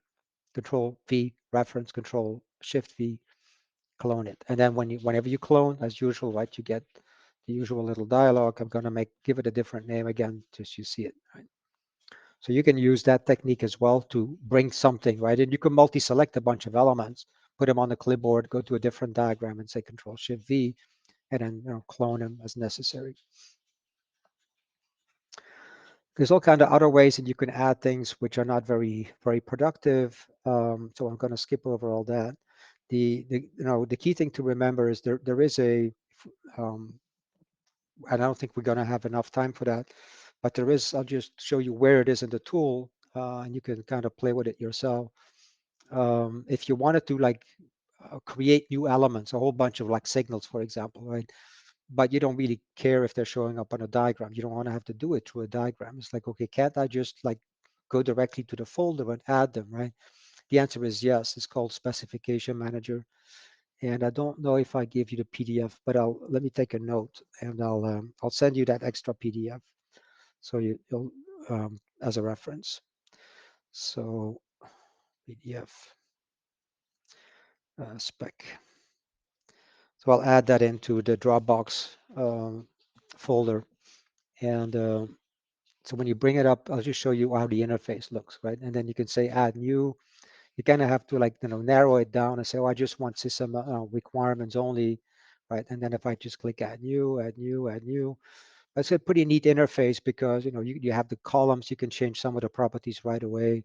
You could also like, for example, say, like if I right click on this thing, once it goes out of text edit mode, right, I can say add as a new child, right? And then my requirement for would be a child. So, I mean, but you could add it for anything, right? The tool doesn't care. I mean, blocks, use cases, whatever you want. So it's like going in, it's like pseudo Excel, it's the kind of the way you would do it in Excel, except there's no global search and replace. That's the big thing that's missing from this interface. But other than that, right, you can just like, tab through the fields. Whoops, I was in text edit mode. And then tab through the fields, right? And here, say, for example, propose, I can hit the F2 function key, right? Go say, oh, this is already implemented, etc. Right? Change the priority, change the difficulty.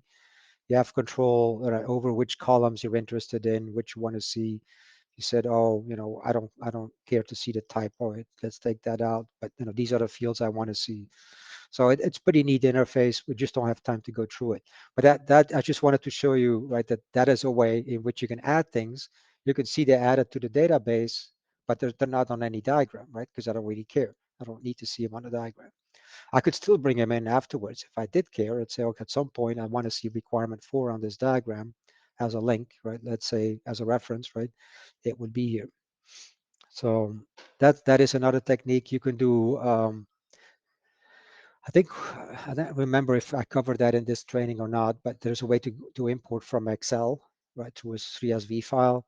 So sometimes you could just add a whole bunch of things in Excel where you already have Excel spreadsheets, right, with all kinds of elements, signals, things like that in there from previous hardware design. And you just want to load it up into the tool. That's a cheap and easy way to do it. And there's probably other techniques as well, but these are kind of the key ones, right? Add them through a diagram, add them through a pseudo Excel interface, like I just showed you, or literally import from Excel, right?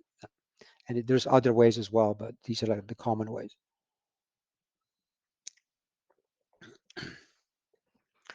Now, if we look at a particular element, we'll just look at the signal. Well, actually, let's look at a requirement, right? If I double click this, we already know about the nodes, right? And you see in the tool, this, there's very limited like text editing capabilities, right? You can boldface, italic, underline, can make it a bullet or a number or something like that. But it's pretty limited because the vendor wants to be able to take this content and render it out HTML format or Word. So they kind of use their own. If you look under the covers when you do something like that, they kind of use their own HTML-like way of marking up, right, the text. But it's it's not a full-blown text editor. They do have a text editor under the covers. They call the link document. Again, we don't have time to go into that. The editor is horrible. It's like it's like WordPerfect. If anybody's old enough to remember what WordPerfect is, so like 1980s. But the key thing is that, the important thing is that you could just take a standard Microsoft Word document, a docx document, right, and bring it in internally. It will get converted to an RTF, but the tool can store a full-blown RTF inside of it. I just would never use their editor, which is really bad. But they have this capability, right? So in other words, if you say, okay, I need documentation for this thing that I'm designing, building, and I need images, I need pictures, I want to see some tables, right, with different values and stuff like that. It's like, I can't do this here, right? Which makes sense. So you just do it in a standard Word document, for example, and then you would open up this interface, say yes, right? And then you wouldn't use a template instead, and it definitely would not use their text editor interface, which is horrible. but you come in here and say import file, right? And then you can import RTF or docx or text or things like that, right? Matter of fact, if you have a docx, rather than letting the tool do conversion to RTF, which they would do automatically, do a docx to RTF in Word, in Microsoft Word, right? Because it's a newer version. I don't know what, they use some library, right, to convert from docx to RTF, and maybe it's an older library. I don't know. It doesn't work as well. So I always convert my docx to RTF, right? Then I import it as an RTF. And then if you need to make changes, small changes, that's fine. I mean, the editor works as long as, don't try to use, their stuff up here, their edit stuff, which is really bad. But you could still do small changes. Otherwise, if it's major changes, I go back to my Word document and I just re-import. I mean, but the nice thing is that you have your documentation in the tool, and then when you generate documentation out of the tool, what they'll actually will do is they'll go back in here. They will take your documentation from here. Maybe you have some summary documentation here, and then they'll look and see, oh, you have like a Word document right behind the scenes. So they'll take that same Word document content and render it back out. So you kind of have the best of both worlds, if you will. But that's in terms of documentation. There's other things in here like internal requirements, right? Which things like constraints, which we use sometimes in SysML, but not for what we're going to talk about this week. Then scenarios we're going to talk about when you deal with use cases. So even though this is a requirement and scenarios don't make sense, the vendor doesn't create like a separate dialog box, right? Specifically for use cases or specifically for this kind of, I mean, they have a generic interface, and then, I mean, you can literally create scenarios for a requirement. It doesn't make any sense, but they'll let you do it. Then if you have external file locations or SharePoint paths or URLs, you can add them in here. So there's things out but beneath the scenes, underneath the covers, right? That you can add in here. But for the most part, this is going to be your primary set of fields that you're going to have for every element in your database. And it turns out that for requirements, there's two extra ones, difficulty and priority, that you can set and play with. And you could customize these drop downs. I'll show you how to do that in a minute. Yeah, I probably should have time before the break. But this is only for requirements. I don't know why the vendor did that, because I think the concept of difficulty priority would be quite useful, right, for things other than a requirement. But so if I cancel out of here and I double click this signal, see they have two other fields, which is complexity. Actually, no, one other field is called complexity, right, which they don't have for requirements, which again, that'd be useful. I think they're reusing the same database fields under the covers, right, but for different, and then for different purposes. So that's about the only difference. So other than a requirement, every single thing you double click on is going to look like this, right? So it's going to have a status field. This is the predefined out of the box list. I'll show you how you can update that, and you can have your own status values in here. Stereotype is basically like a signal, for example, well, technically it is a stereotype, but the tool doesn't show it here. The alias field, we'll talk about. I mean, it's something like, as the term implies, you can use it as an actual alias, like AKA, right? So sometimes for a particular element that has two different names, or it's known as as this kind of component, but also as this other. You can use that as a additional name if you want for it. A lot of times we use this field for numbering, like requirements or use case, things like that. So you want to have a name, but you also have a unique number, unique to you, right? Not unique to the tool. The tool doesn't care. But you can use this in here. So you could put text in here. You could say, okay, this is 1, 2, 3, 4, 5, right? You can put anything you want in here. This is a keywords is one of the few open fields. So, but it is, I think it's like, it's not very large. I mean, it'd be like 50 bytes or something like that, 50 characters. But you could use that, right, to put anything you want in there, and then you can query and say, find me all the elements in the database that have the keyword, right, XYZ in them. So this is an open field for you to play with. And everything else is kind of have, right, a predefined meaning in the tool, things like complexity or priority. The language, if you ever generated code out of it, the tool's going to assume everything is a Java class. I'll show you how to change that default for the whole database actually. And then things like version and phase, but these are not like in this particular example, right? I mean, this is a alphanumeric, it's a short string, maybe something like 16 bytes or something like that we could try. But if you could put, a string is in here, it always is a string, right? The tool doesn't care what you put in there. It doesn't have to be a number. So the phase, for example, could be a particular development phase that this element is in, or it could just be some number, right? So you have about 7, 8 fields, but really the only two that you could pretty much play with are these two, right? You can use it for whatever you want. The other ones, I mean, this one you could also put whatever you want in there, but they're they're very small, so they're not that So you have like four possible fields, right? And so a lot of times, what people do in this tool is like, okay, I want to capture additional properties, right, about signals, for example, and where would I put that? Right. So how do I add my own property sets? And so there's different ways to do that. If you want to just do it on the fly, there's a concept called tags, so you can add it here, but you can also just so no, we don't need to save these changes. You can also in the property window here, right, you see tags. So if you never wanted to capture like a custom property on something, right, you can come in here and say, okay, give me a new, and a tag is UML terminology that basically means I have a name field, right, name and value. That's all. It's just like name value pair. So the tool may show you a list of like, some things that are known for SysML, but you could just literally make up. It's like, my special property, right? And then I'll put some value in here, whatever. Right? So boom. So now this signal has a special, right? It has this extra property. Now, if you needed to do this for every signal, would you want to have to add this automatically every time or manually every time? No, right? So there are ways then that we could customize the tool, which again, we're not going to talk about this week, but there are ways, right? You can customize the tool to say, well, whenever I create a signal, I want you to add these extra properties in here. There's actually some easy ways to do it. There's some more complicated ways to do it, but in any way, right? You can customize the tool so you can start adding your own properties in here. But that's what you have to do, right? Because out of the box, like I said, the tool doesn't give us much. And there's no way for them to know, right, what kind of properties you'd be interested in. So they just give you a generic way to add custom properties, and then it's up to you to do it. So we talked about GUIs, right? They created, modified the tool automatically, right?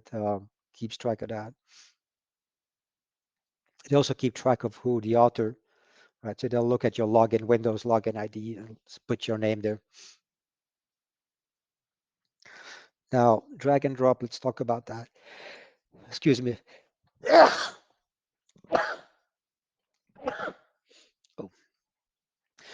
Oh. Bless you. Thank you. Drag and drop. So we did that a couple of times, right? But let's take a closer look at it. So I have this block here, for example, and I'm dragging it into this diagram. What are the options? Let's take a look at the options. So you cannot directly drag, you cannot clone directly from here. Unless maybe it lets you do control drag. I doubt it, but let's see. No. Right, so cloning, right? You have to like drag it in first and then clone it, or find it in a diagram and then clone it.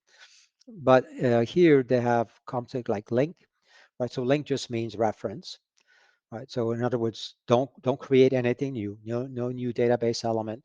It's the exact same database element, but right, represented on this diagram surface. So behind the scenes, the tool obviously has two different tables, right?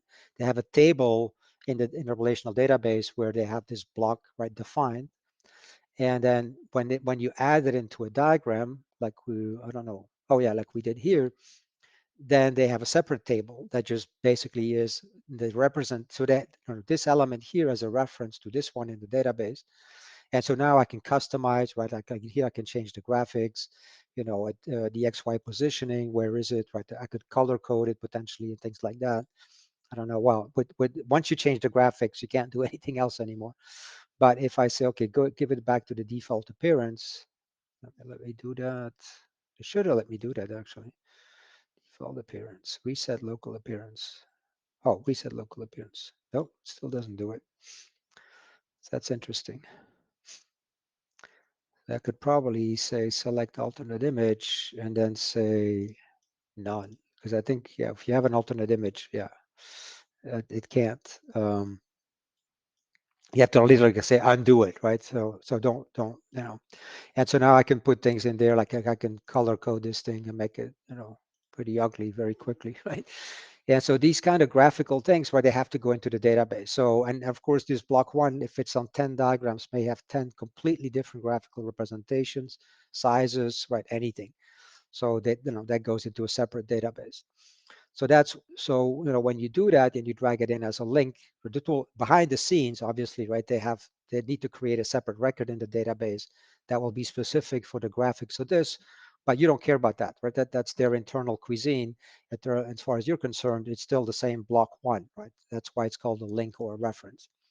Now, when you say an instance, right, I don't know how familiar you are with object-oriented concepts, but this is the idea that, you know, this is the definition of a block, right? So let's say this block represents, you know, some kind of component in your that you guys design or manufacture, right? And then you can say, well, now I also want, you know, I have the definition of that particular hardware component, but I also want to show, like, I have, you know, multiple instances, right? And that could be like literally with a part number sometimes, right? You can say, okay, well, you know, this is, you know, this is an instance of that particular component, and here's a specific part number, right, for that particular instance of it. So in that case, you'd create an instance. Now, when I say instance, let me do that. Right, so you can kind of see the difference is, like, first of all, if I do an Alt G, you'll see that I have my block one element, and this is a very different icon, right? Also, when I created that particular block one instance, the tool obviously has a reference back to block one, so that, you know, if I change the name block one to, say, I don't know, right, some kind of hardware component, I'm not going to be creative here, say component X, right, or Z, then it will change component Z, which makes sense, right? I just, because this is an instance of that. So therefore, if you change the name of this, the tool has to keep track of that, right, and automatically say. But they're not going to be creative either and say, well, this is, you know, the name of that instance, right, could be anything. So this is, let's say, part number, you know, 1, 2, 3, 4, 5, right, or yeah, something like that. And then maybe I have another one, component Z, and so I'm going to do it again, right, as an instance. And so here I have my second instance. And then we'll say part number 5, the next one in the series, something like that, right? And you could represent, I mean, I wouldn't represent like a million parts in the database, right? But sometimes for some kind of diagrams, this is useful, because you're doing it at the instance level. You want to be able to show how specific instances, right, of a particular part, for example, of a component, right, interact differently, because you may have in the vehicle, maybe you have 3 or 4 places where you use technically the same component, but they're connected differently, or they serve a slightly different purpose, or they're configured slightly differently, right? So you can't say it's a completely different part. No, it's the same. I mean, it's the same component that has the same, you know, it's the same hardware you're looking at, but it's just the way it's connected is different, right? Or has some different components. So you got to be able to model that and say, okay, this is like, you know, configured for this context versus configured for this context, or this is configured for a diesel vehicle, this is configured for a hybrid, or configured for a standard gasoline, right? So different times where the ability to be able to say, show me an instance of, right, is important. And those are kind of the two main ones. There's also, I think if you show, I think on generalizations, you know, they also have the concept of a child generalization.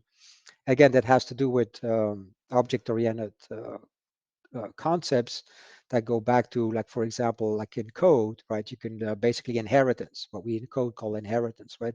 So I'm sure some of you are familiar with, like, you know, Java or C++ or C, or some equivalent concept in like a firmware level, maybe not at the firmware level, but in some other languages, right? You have the same concept where you basically say, okay, I have a special, this is my main component, but I have a variant, I have a variation, right? And so what the tool then will do, if you drop this block as a generalization, right, it will automatically say, okay, let me move these guys out of the way, right, that I have components. They just throw some default name in there, right? But I mean, it's not a bad name actually, child, right? So you can say, okay, this component is a component Z, but it's going to have something's going to be different about it, right? Well, we don't have to specify at this time what that is, right? Could be maybe a slightly different configuration again, maybe some, an extra property on it, some special version because of a special vehicle. So it's like, it is exactly a component Z, but it has something extra, right? And so that's a relationship which is called generalization in UML SysML, right? Because you're extending the set. So we'll see that a number of examples when we go into SysML. So when you do a drag and drop, right, the tool is just a shortcut, right? That'll let you do the relationship. And let's see, common elements. I don't know why the tool is not showing me my block definition. Right, you're going to see that this is the relationship here. So I could have built a relationship manually, but that's kind of about, right? So link instance, right? Dropped as an instance, you're going to see it always with a colon. The colon is like, it basically say this is, the parent that you're pointing to, or the actual element, right? It's an instance. An instance is always an instance of something, right? Because it can't be an instance of nothing. And so therefore the colon, the instance of what it is will be represented, the name of it, right, will be represented like this. And then the name itself is up to you to make up, but the tool does not invent one.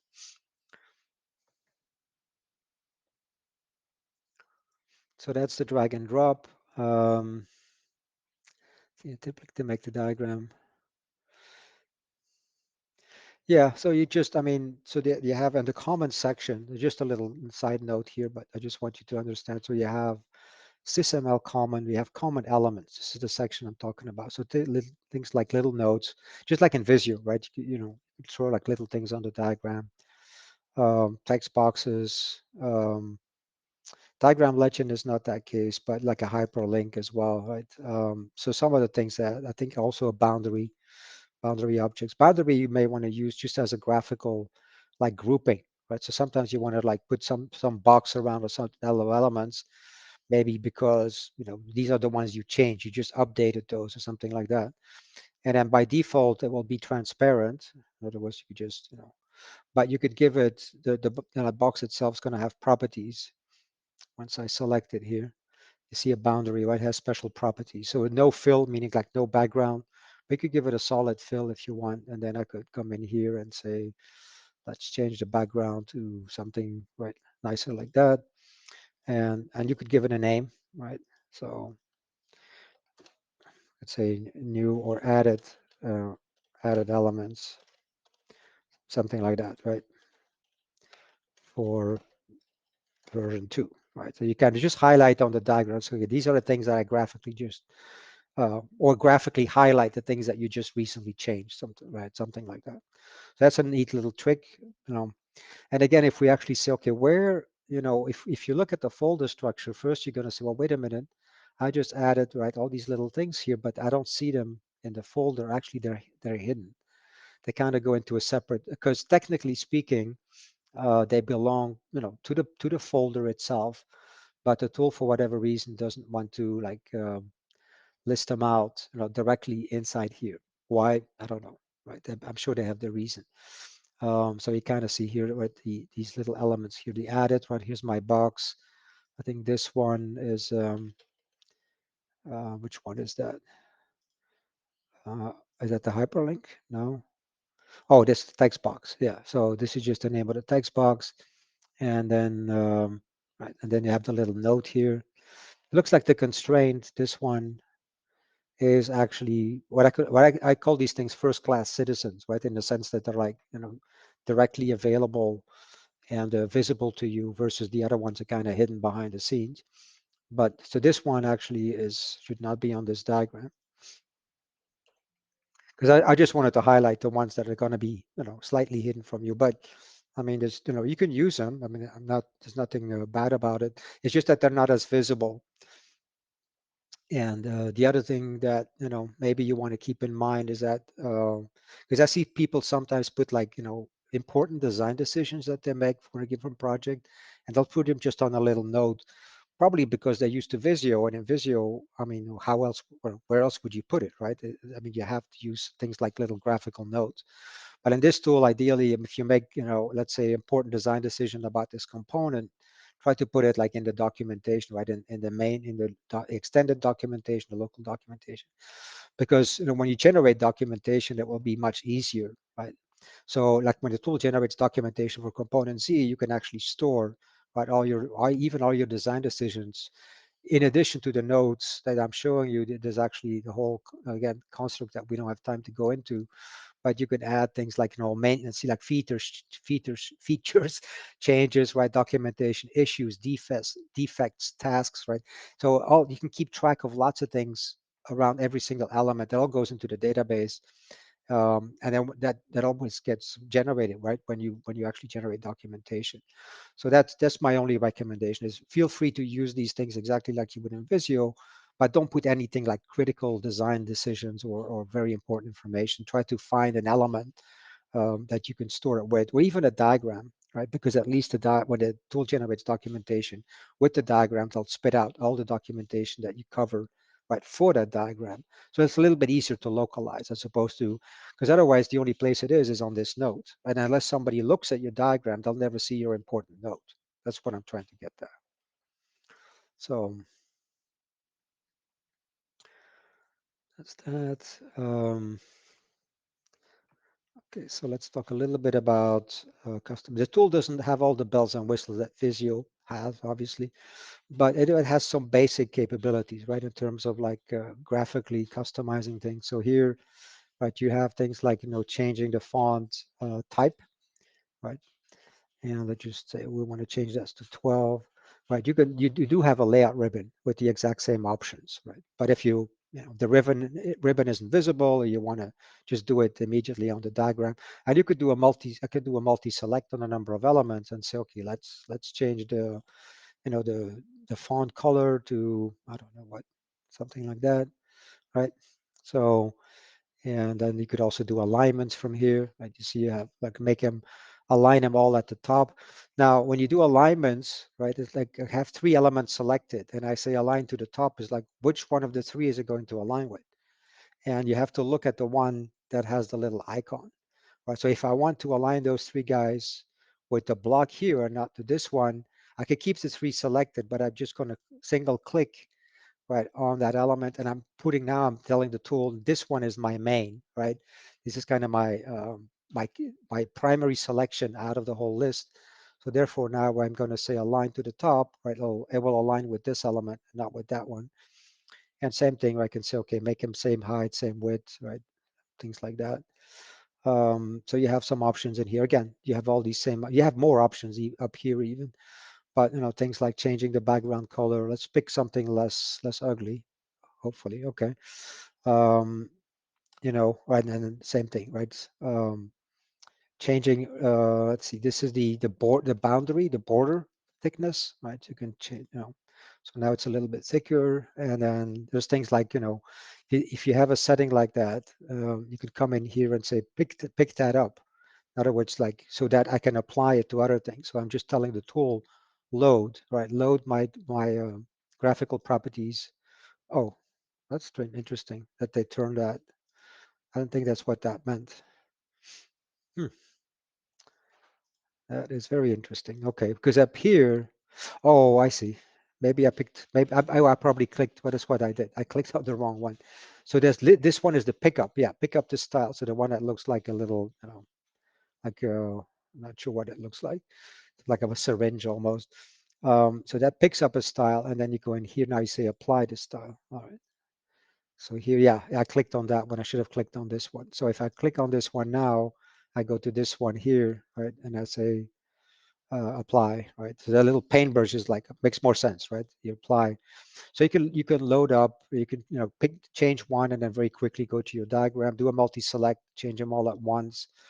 You can also, if you have certain patterns you say, well, on certain diagrams, right? I want to apply the exact same style that I used on this other diagram. You can create styles in here. So this one in here, for example, say, okay, I'm going to pick up this style here, and I'm going to save it as a new style. I just call it style 1, right? And so now it's saved. So if I go to this other diagram and I select these 3 guys and say apply style 1, right? So little things like that, I can, again, it's nice sometimes because you can have consistency right across the diagrams. You know what, you're using the exact same color scheme, you're using the exact same line thickness, etc. So little games like that you can play. A few more options that are up here as well, but like for example here, let's say I want these guys to be spaced evenly across. So in that case, see, the spacing is not part of this list here, but if you right click, right, you're going to have things like, I can align my centers, for example. So in this case, it's, if I say align centers vertically, right, align to this one, and now I can come back and say space evenly down, right, and the tool will allocate even space. So similar to what Visio lets you do, but you just have to find the little shortcuts for that. So sometimes you have to right click to get some options, but up here you do have everything, like align, vertically align, horizontally align, resize, all the individual alignments, right? Space evenly horizontally or space evenly vertically, and yeah, layout grids. Yeah, that's fine. That's kind of the basics of the tool. You can do same thing with connectors, but you have some limited style options for connectors, not much, but you can change, like, you can say, I want to change this color to blue and I want to make it a little bit more obvious. So that's about it, graphically speaking. We already talked about images, right? Apply image from clipboard, we talked about, but also the fact that you have a library, right? Which I talked about here, right? The default library.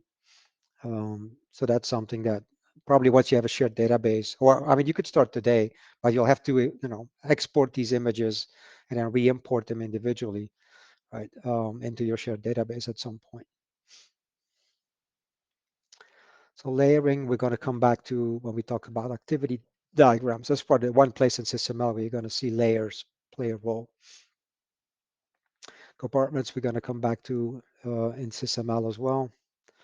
So alignment and sizing. Yeah, so you probably already noticed, right, that if you just place some requirements, something on the diagram surface, and you move it, right, you see these little blue lines appearing.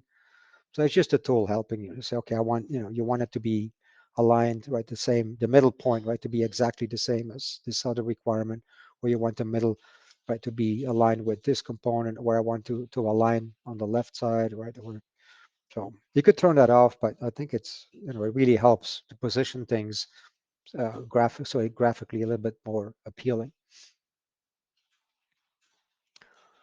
So that's that. Deletions. Now, deletions is very important. That's a big gotcha for a lot of people when they start using this tool. Because, especially if you come from Visio, right? So in Visio, when you hit the delete key on something, once and you save the file, obviously, you can still undo, right? But once you save the file, that thing is gone. It has no other place to go. Here it's different because when you're on a diagram surface and I hit this delete key to the tool, the only thing it means is remove this element from the graphical service, but service of the element, but don't delete it from the database, right? In other words, if I do Control Z now, right, here's my requirement 2, you can see it's still there, right?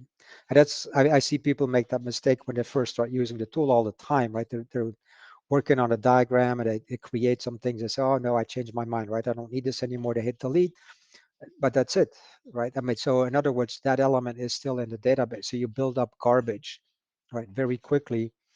And then afterwards, at some point, you're going to have to go back and clean it up because now these things sit there, right? And when you generate documentation, you run reports, they keep popping up, but they really shouldn't be there, right? So you have to get into that mindset that when you want to delete something, like completely delete, say I want to completely remove requirement 2, I want it gone, right? gone from the database, which means gone from any diagram. It could be on multiple diagrams, no diagrams, right? It doesn't matter. I just want to get rid of it. What you need to do is hold the control key down and you hit delete. And then, so the rule is in this tool, you should always get a warning like that, right? Because it's a SQL database backend. So once they go out and they issue a SQL delete statement, I mean, there is no undo. There is no undo. It can't be because it's gone, physically gone from the database. If you have a backup, of course, you could restore it from there. If you use something like version control, right, you could go back and roll. If you really deleted something you shouldn't have, right, you can go back and recover it that way. You can also create your own baselines manually. So there's ways, right, to kind of protect you from these kind of mistakes. But I mean, generally speaking, if you don't have some kind of a backup, when you say yes here, that thing is gone. There is no recovery at this point, right? And that's why the tool should prompt you, because there is no undo anymore, right? And so you just get into the habit that when you delete something, no matter what it is, right? So if I want to find a multi-select here, let's say I don't need this extra copy anymore, right? Same thing, right? Control delete the elements. Yeah, okay. So now, boom, and here they're gone. You see them disappear from the database. Now, if you needed to delete something, if you kind of look in here, this part number, which I think around this diagram. So let's say we don't need this part number anymore, right? There's like an extra copy. But you don't necessarily have the diagram open, right? Can I delete it from here? Yeah, sure, right? You're going to say delete. Again, the tool prompts you, right? Say warning, right? And any child elements, right? If it had child elements, which it doesn't. And you say yes, right? Boom, it's gone. Interestingly enough, like for example, we know that this here is an instance of component Z. So let's say that somebody now goes and deletes component Z from the database. Like I'm not going to do it, right? But what would happen if I actually delete? Would the tool automatically delete the parts? The answer is no. So just be aware of that. They become, these guys would remain in the database, and they become orphans because it will basically point to something, to the GUID, right? There's literally, if you look in the database, this will have a reference to this GUID. You deleted this element. This GUID is gone forever, never going to come back, unless again, right, you get it back from a backup, some kind of backup you have. Otherwise, it's never going to come back. And this is like an orphan. I could later on, I could say, oh, no, you know what? Actually, I could repoint it and say, you're actually, let's assume I didn't delete component child here. I could say you're an instance of this one instead. I can kind of try to fix it up. But that's how it works. You have to be careful with deletions, right? Be aware of on both sides, right? Just make sure that when you want to graphically understand the difference between graphically removing something, which has no impact. Oh, it has some impact on the database because I removed them from the diagram, but the element is still there, right? And I can always do Control Z to get it back graphically. But if I, completely remove it, I mean, the Control Z isn't going to do anything. It can't, right? It's literally no longer part of the database. So just be quite aware of that. If you were to take a folder structure like this and you say delete, I mean, I'm not going to say yes, obviously, in this case, but I mean, it'll literally zap the whole thing, completely zap it. So be careful with deletions.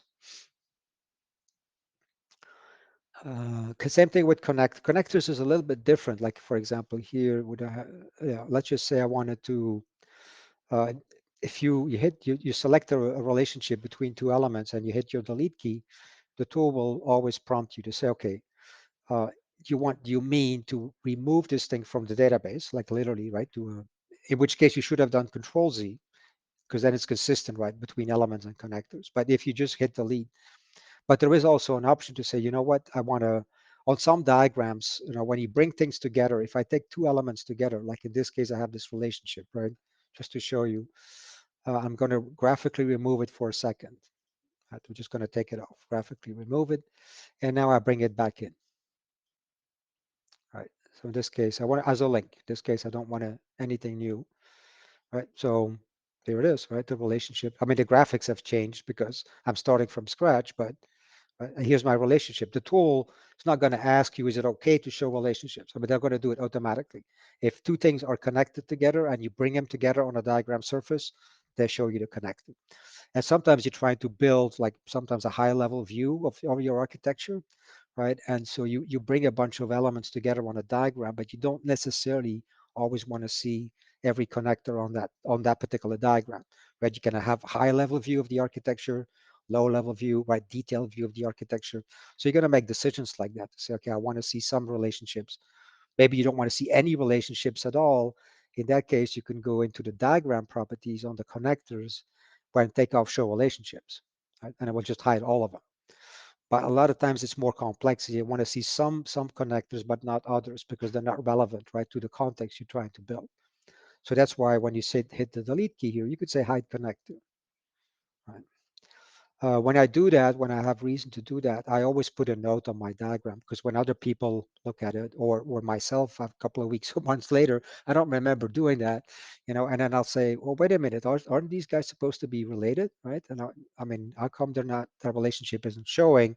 And it's like, well, the database is fine. You just decided not to show it, right? So put a little note there so that people know that you didn't put all the visible relationships. Now afterwards, you know, so you may have half the relationship showing on a diagram, half of them not. The question is, how do I get them back? Right? If you at some point decide that I do want to see this relationship again, there's a couple of ways to do that. One is like, if I just click on signal, for example, right, I'll see my relationship with block 1A. You kind of see it, right? Signal 1, block 1A. And I could click on block 1A, it would show me the same thing, right? Just from the other side. There is an option here that you right click and say show relation, right? So that's one way to bring it back, but you'd have to do it one by one and you'd have to know which elements to click on. So the other trick is in the layout ribbon, there's something called set visible relationships. So what that will do, and it's in the slides. So what that will do is for this diagram, it will show you every possible relationship that you can, right, graphically show or not, and then you decide, right? So if I go back and say show all, right, then my connector is back. And it's also a quick way to just, remove them as well. So rather than right clicking and say hide each time, right, you can just come in here and say, okay, take off, right? And then you see nothing. So it's a neat little interface. There's a Control Shift I think, shortcut key for that. Something like that. Yeah, Control Shift I, right? Like to make them visible. Oh, I thought I did that. Oops. Let me hide that. I picked the wrong choice here. Set visible relationships. Select all. Okay. All right. So that's right. That's important also to know. But again, if you really wanted, if you created a relationship and you say it was a mistake, right, and I shouldn't have done that, just use the Control Delete. And again, you'll get prompted, and you say yes, I'm fine with that, and delete it. I think you get prompted. Let's double check that. Yeah, right. I mean, it's consistent. So, and if I say yes, well, and now it's completely gone from the database. There's no, no undo here. Prompt, yeah, you could take that prompt off, but I wouldn't. I mean, I would leave it there. Database level deletions, right? So directly go into the browser. You can do a multi-select, select a whole bunch of things. The tool will not let you select across folders. In other words, I can't say, okay, take these two. I'm holding the Control key or the Shift key down, right? And then select here. It doesn't, right? You can only multi-select elements like that within the same folder structure. But other than that, I can just say, okay, these two guys here, and if they're in a hierarchy also, right, you can't do it. It's kind of interesting. The tool does not allow that. As long as they're at the same level, I could take these two guys, right, and say, okay, delete, right, delete selected items. And again, if I say yes, right, I'm going to do that right now, but. And then let's talk about connectors quickly. So relationships, right, in terms of building graphical relationships. I will show you how to build relationships very quickly, especially for traceability purposes, right? The last thing, let's say you have, I don't know, a couple of hundred requirements, right? And you have all kinds of things like blocks and signals and other kind of structure elements in your model, and you want to show traceability, right? How the customer or the end user requirements map trace back to your design, to your architecture. I mean, the last thing you want to do is to have to bring all these things together on a diagram and then, like, manually, right, sit there, create relationships. So there's some really, excuse me, neat ways that the tool gives us to do that. But when you're building up like structural diagrams, for example, you have to use. I mean, you are building them graphically, so there's really no other way to do it. And in that case, right, the tool has to give us some different techniques, right, for creating relationships. So let's say, for example, that I want to create some relationship, right, between these two blocks. So if we look at SysML relationship types, I'm still in requirements here. Let's switch to, because I'm at the block level, right?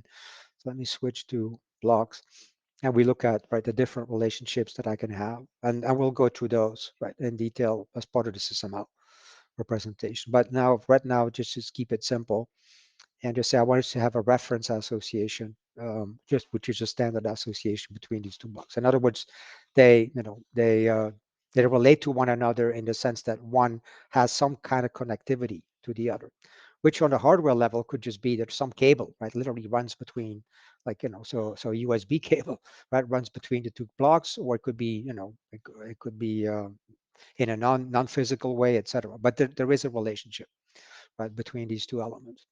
So that's what that thing means. So I'm just going to use that, right?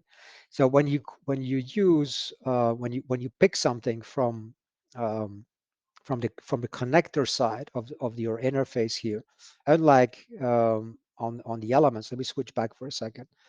If I picked something like a block, right, I have two ways. I can hold the mouse down the whole time, right? So I pick it from here. My mouse is down right now, and I go in here, go in here, go in here. At some point, I say I want to kind of graphically put it here. I release the mouse, right? I can also click and say select block, right? But not pull the mouse down at all, right? I'm just moving my mouse pointer, but it's not my left mouse button is not down at all, right? And I just release it. Either way, right? I mean, there's no right or wrong. It's just kind of a habit or how you like to do it. When you come to connectors, you cannot hold the thing down the whole time. So like I say, I want to create like a reference association between these two blocks. If I hold the mouse down, and I select it, I hold the mouse down, I come here and I go to here, nothing will happen. All right. So the only technique that works when you select the connector from out of the set of relationships is that you select it, but you don't hold the mouse down. You just move your mouse pointer, right? And then you have to get into the habit in this tool when you build relationships that you're going to go inside. In other words, don't do the Visio thing where we go from this, like kind of from the boundary, right, towards the boundary of the other object. Because in this tool, unlike in Visio, the tool will not let you create a connector that is not physically connected to both sides. In Visio, I can just create a line. I mean, like in the middle of my diagram, right? Visio doesn't care. But in this tool, right, every relationship has to be binary by design. And so it's going to be between two X, right, an X and a Y, or an A and a B, and it has to be fully connected. So if I try to do like from the side to the side, in this case, the tool picked it up, right? But if I release the mouse a little bit too quickly, see now they're confused. They say, well, what do you want? I mean, you're starting from here, but you didn't really go to the other side. Like, do you want me to create a block for you, right? Then they'll ask you what else you're trying to do. So if I just want to create the connector in the beginning, we eventually get used to it. But in the beginning, just go like middle, right? Select middle of the block, mouse down, right? You see it change the pointer, right? So don't really, if you release, a lot of people also, they'll release the too quickly, right? And then again, the tool gets confused. So make sure you actually make it to the other side. And once you're graphically on the other side, see it lights up, right? So wait until the tool gives you that extra little square there. Now you know, okay, I have a relationship. Right. That's one way to build it. I'll show you, after we take our break, I'll show you how to, there's a couple other techniques we can use. We can do things like reroute, right? We take one connector. Let's say you made a mistake. You really wanted to go to 1A instead. You can kind of redirect it. Right? You could redirect the beginning. We can redirect the end. So it's pretty flexible how you do that. But we also have to talk about the different line styles, which is very important because the default line style will drive you nuts. I mean, it's very, very poor. So I'll show you some ways to fix that. So any questions before we break for lunch? Well, it's getting early for me probably, but East Coast time is probably, I think, perfect time for lunch break. And I don't know, if people in India, maybe you get a little snack or something, or early dinner.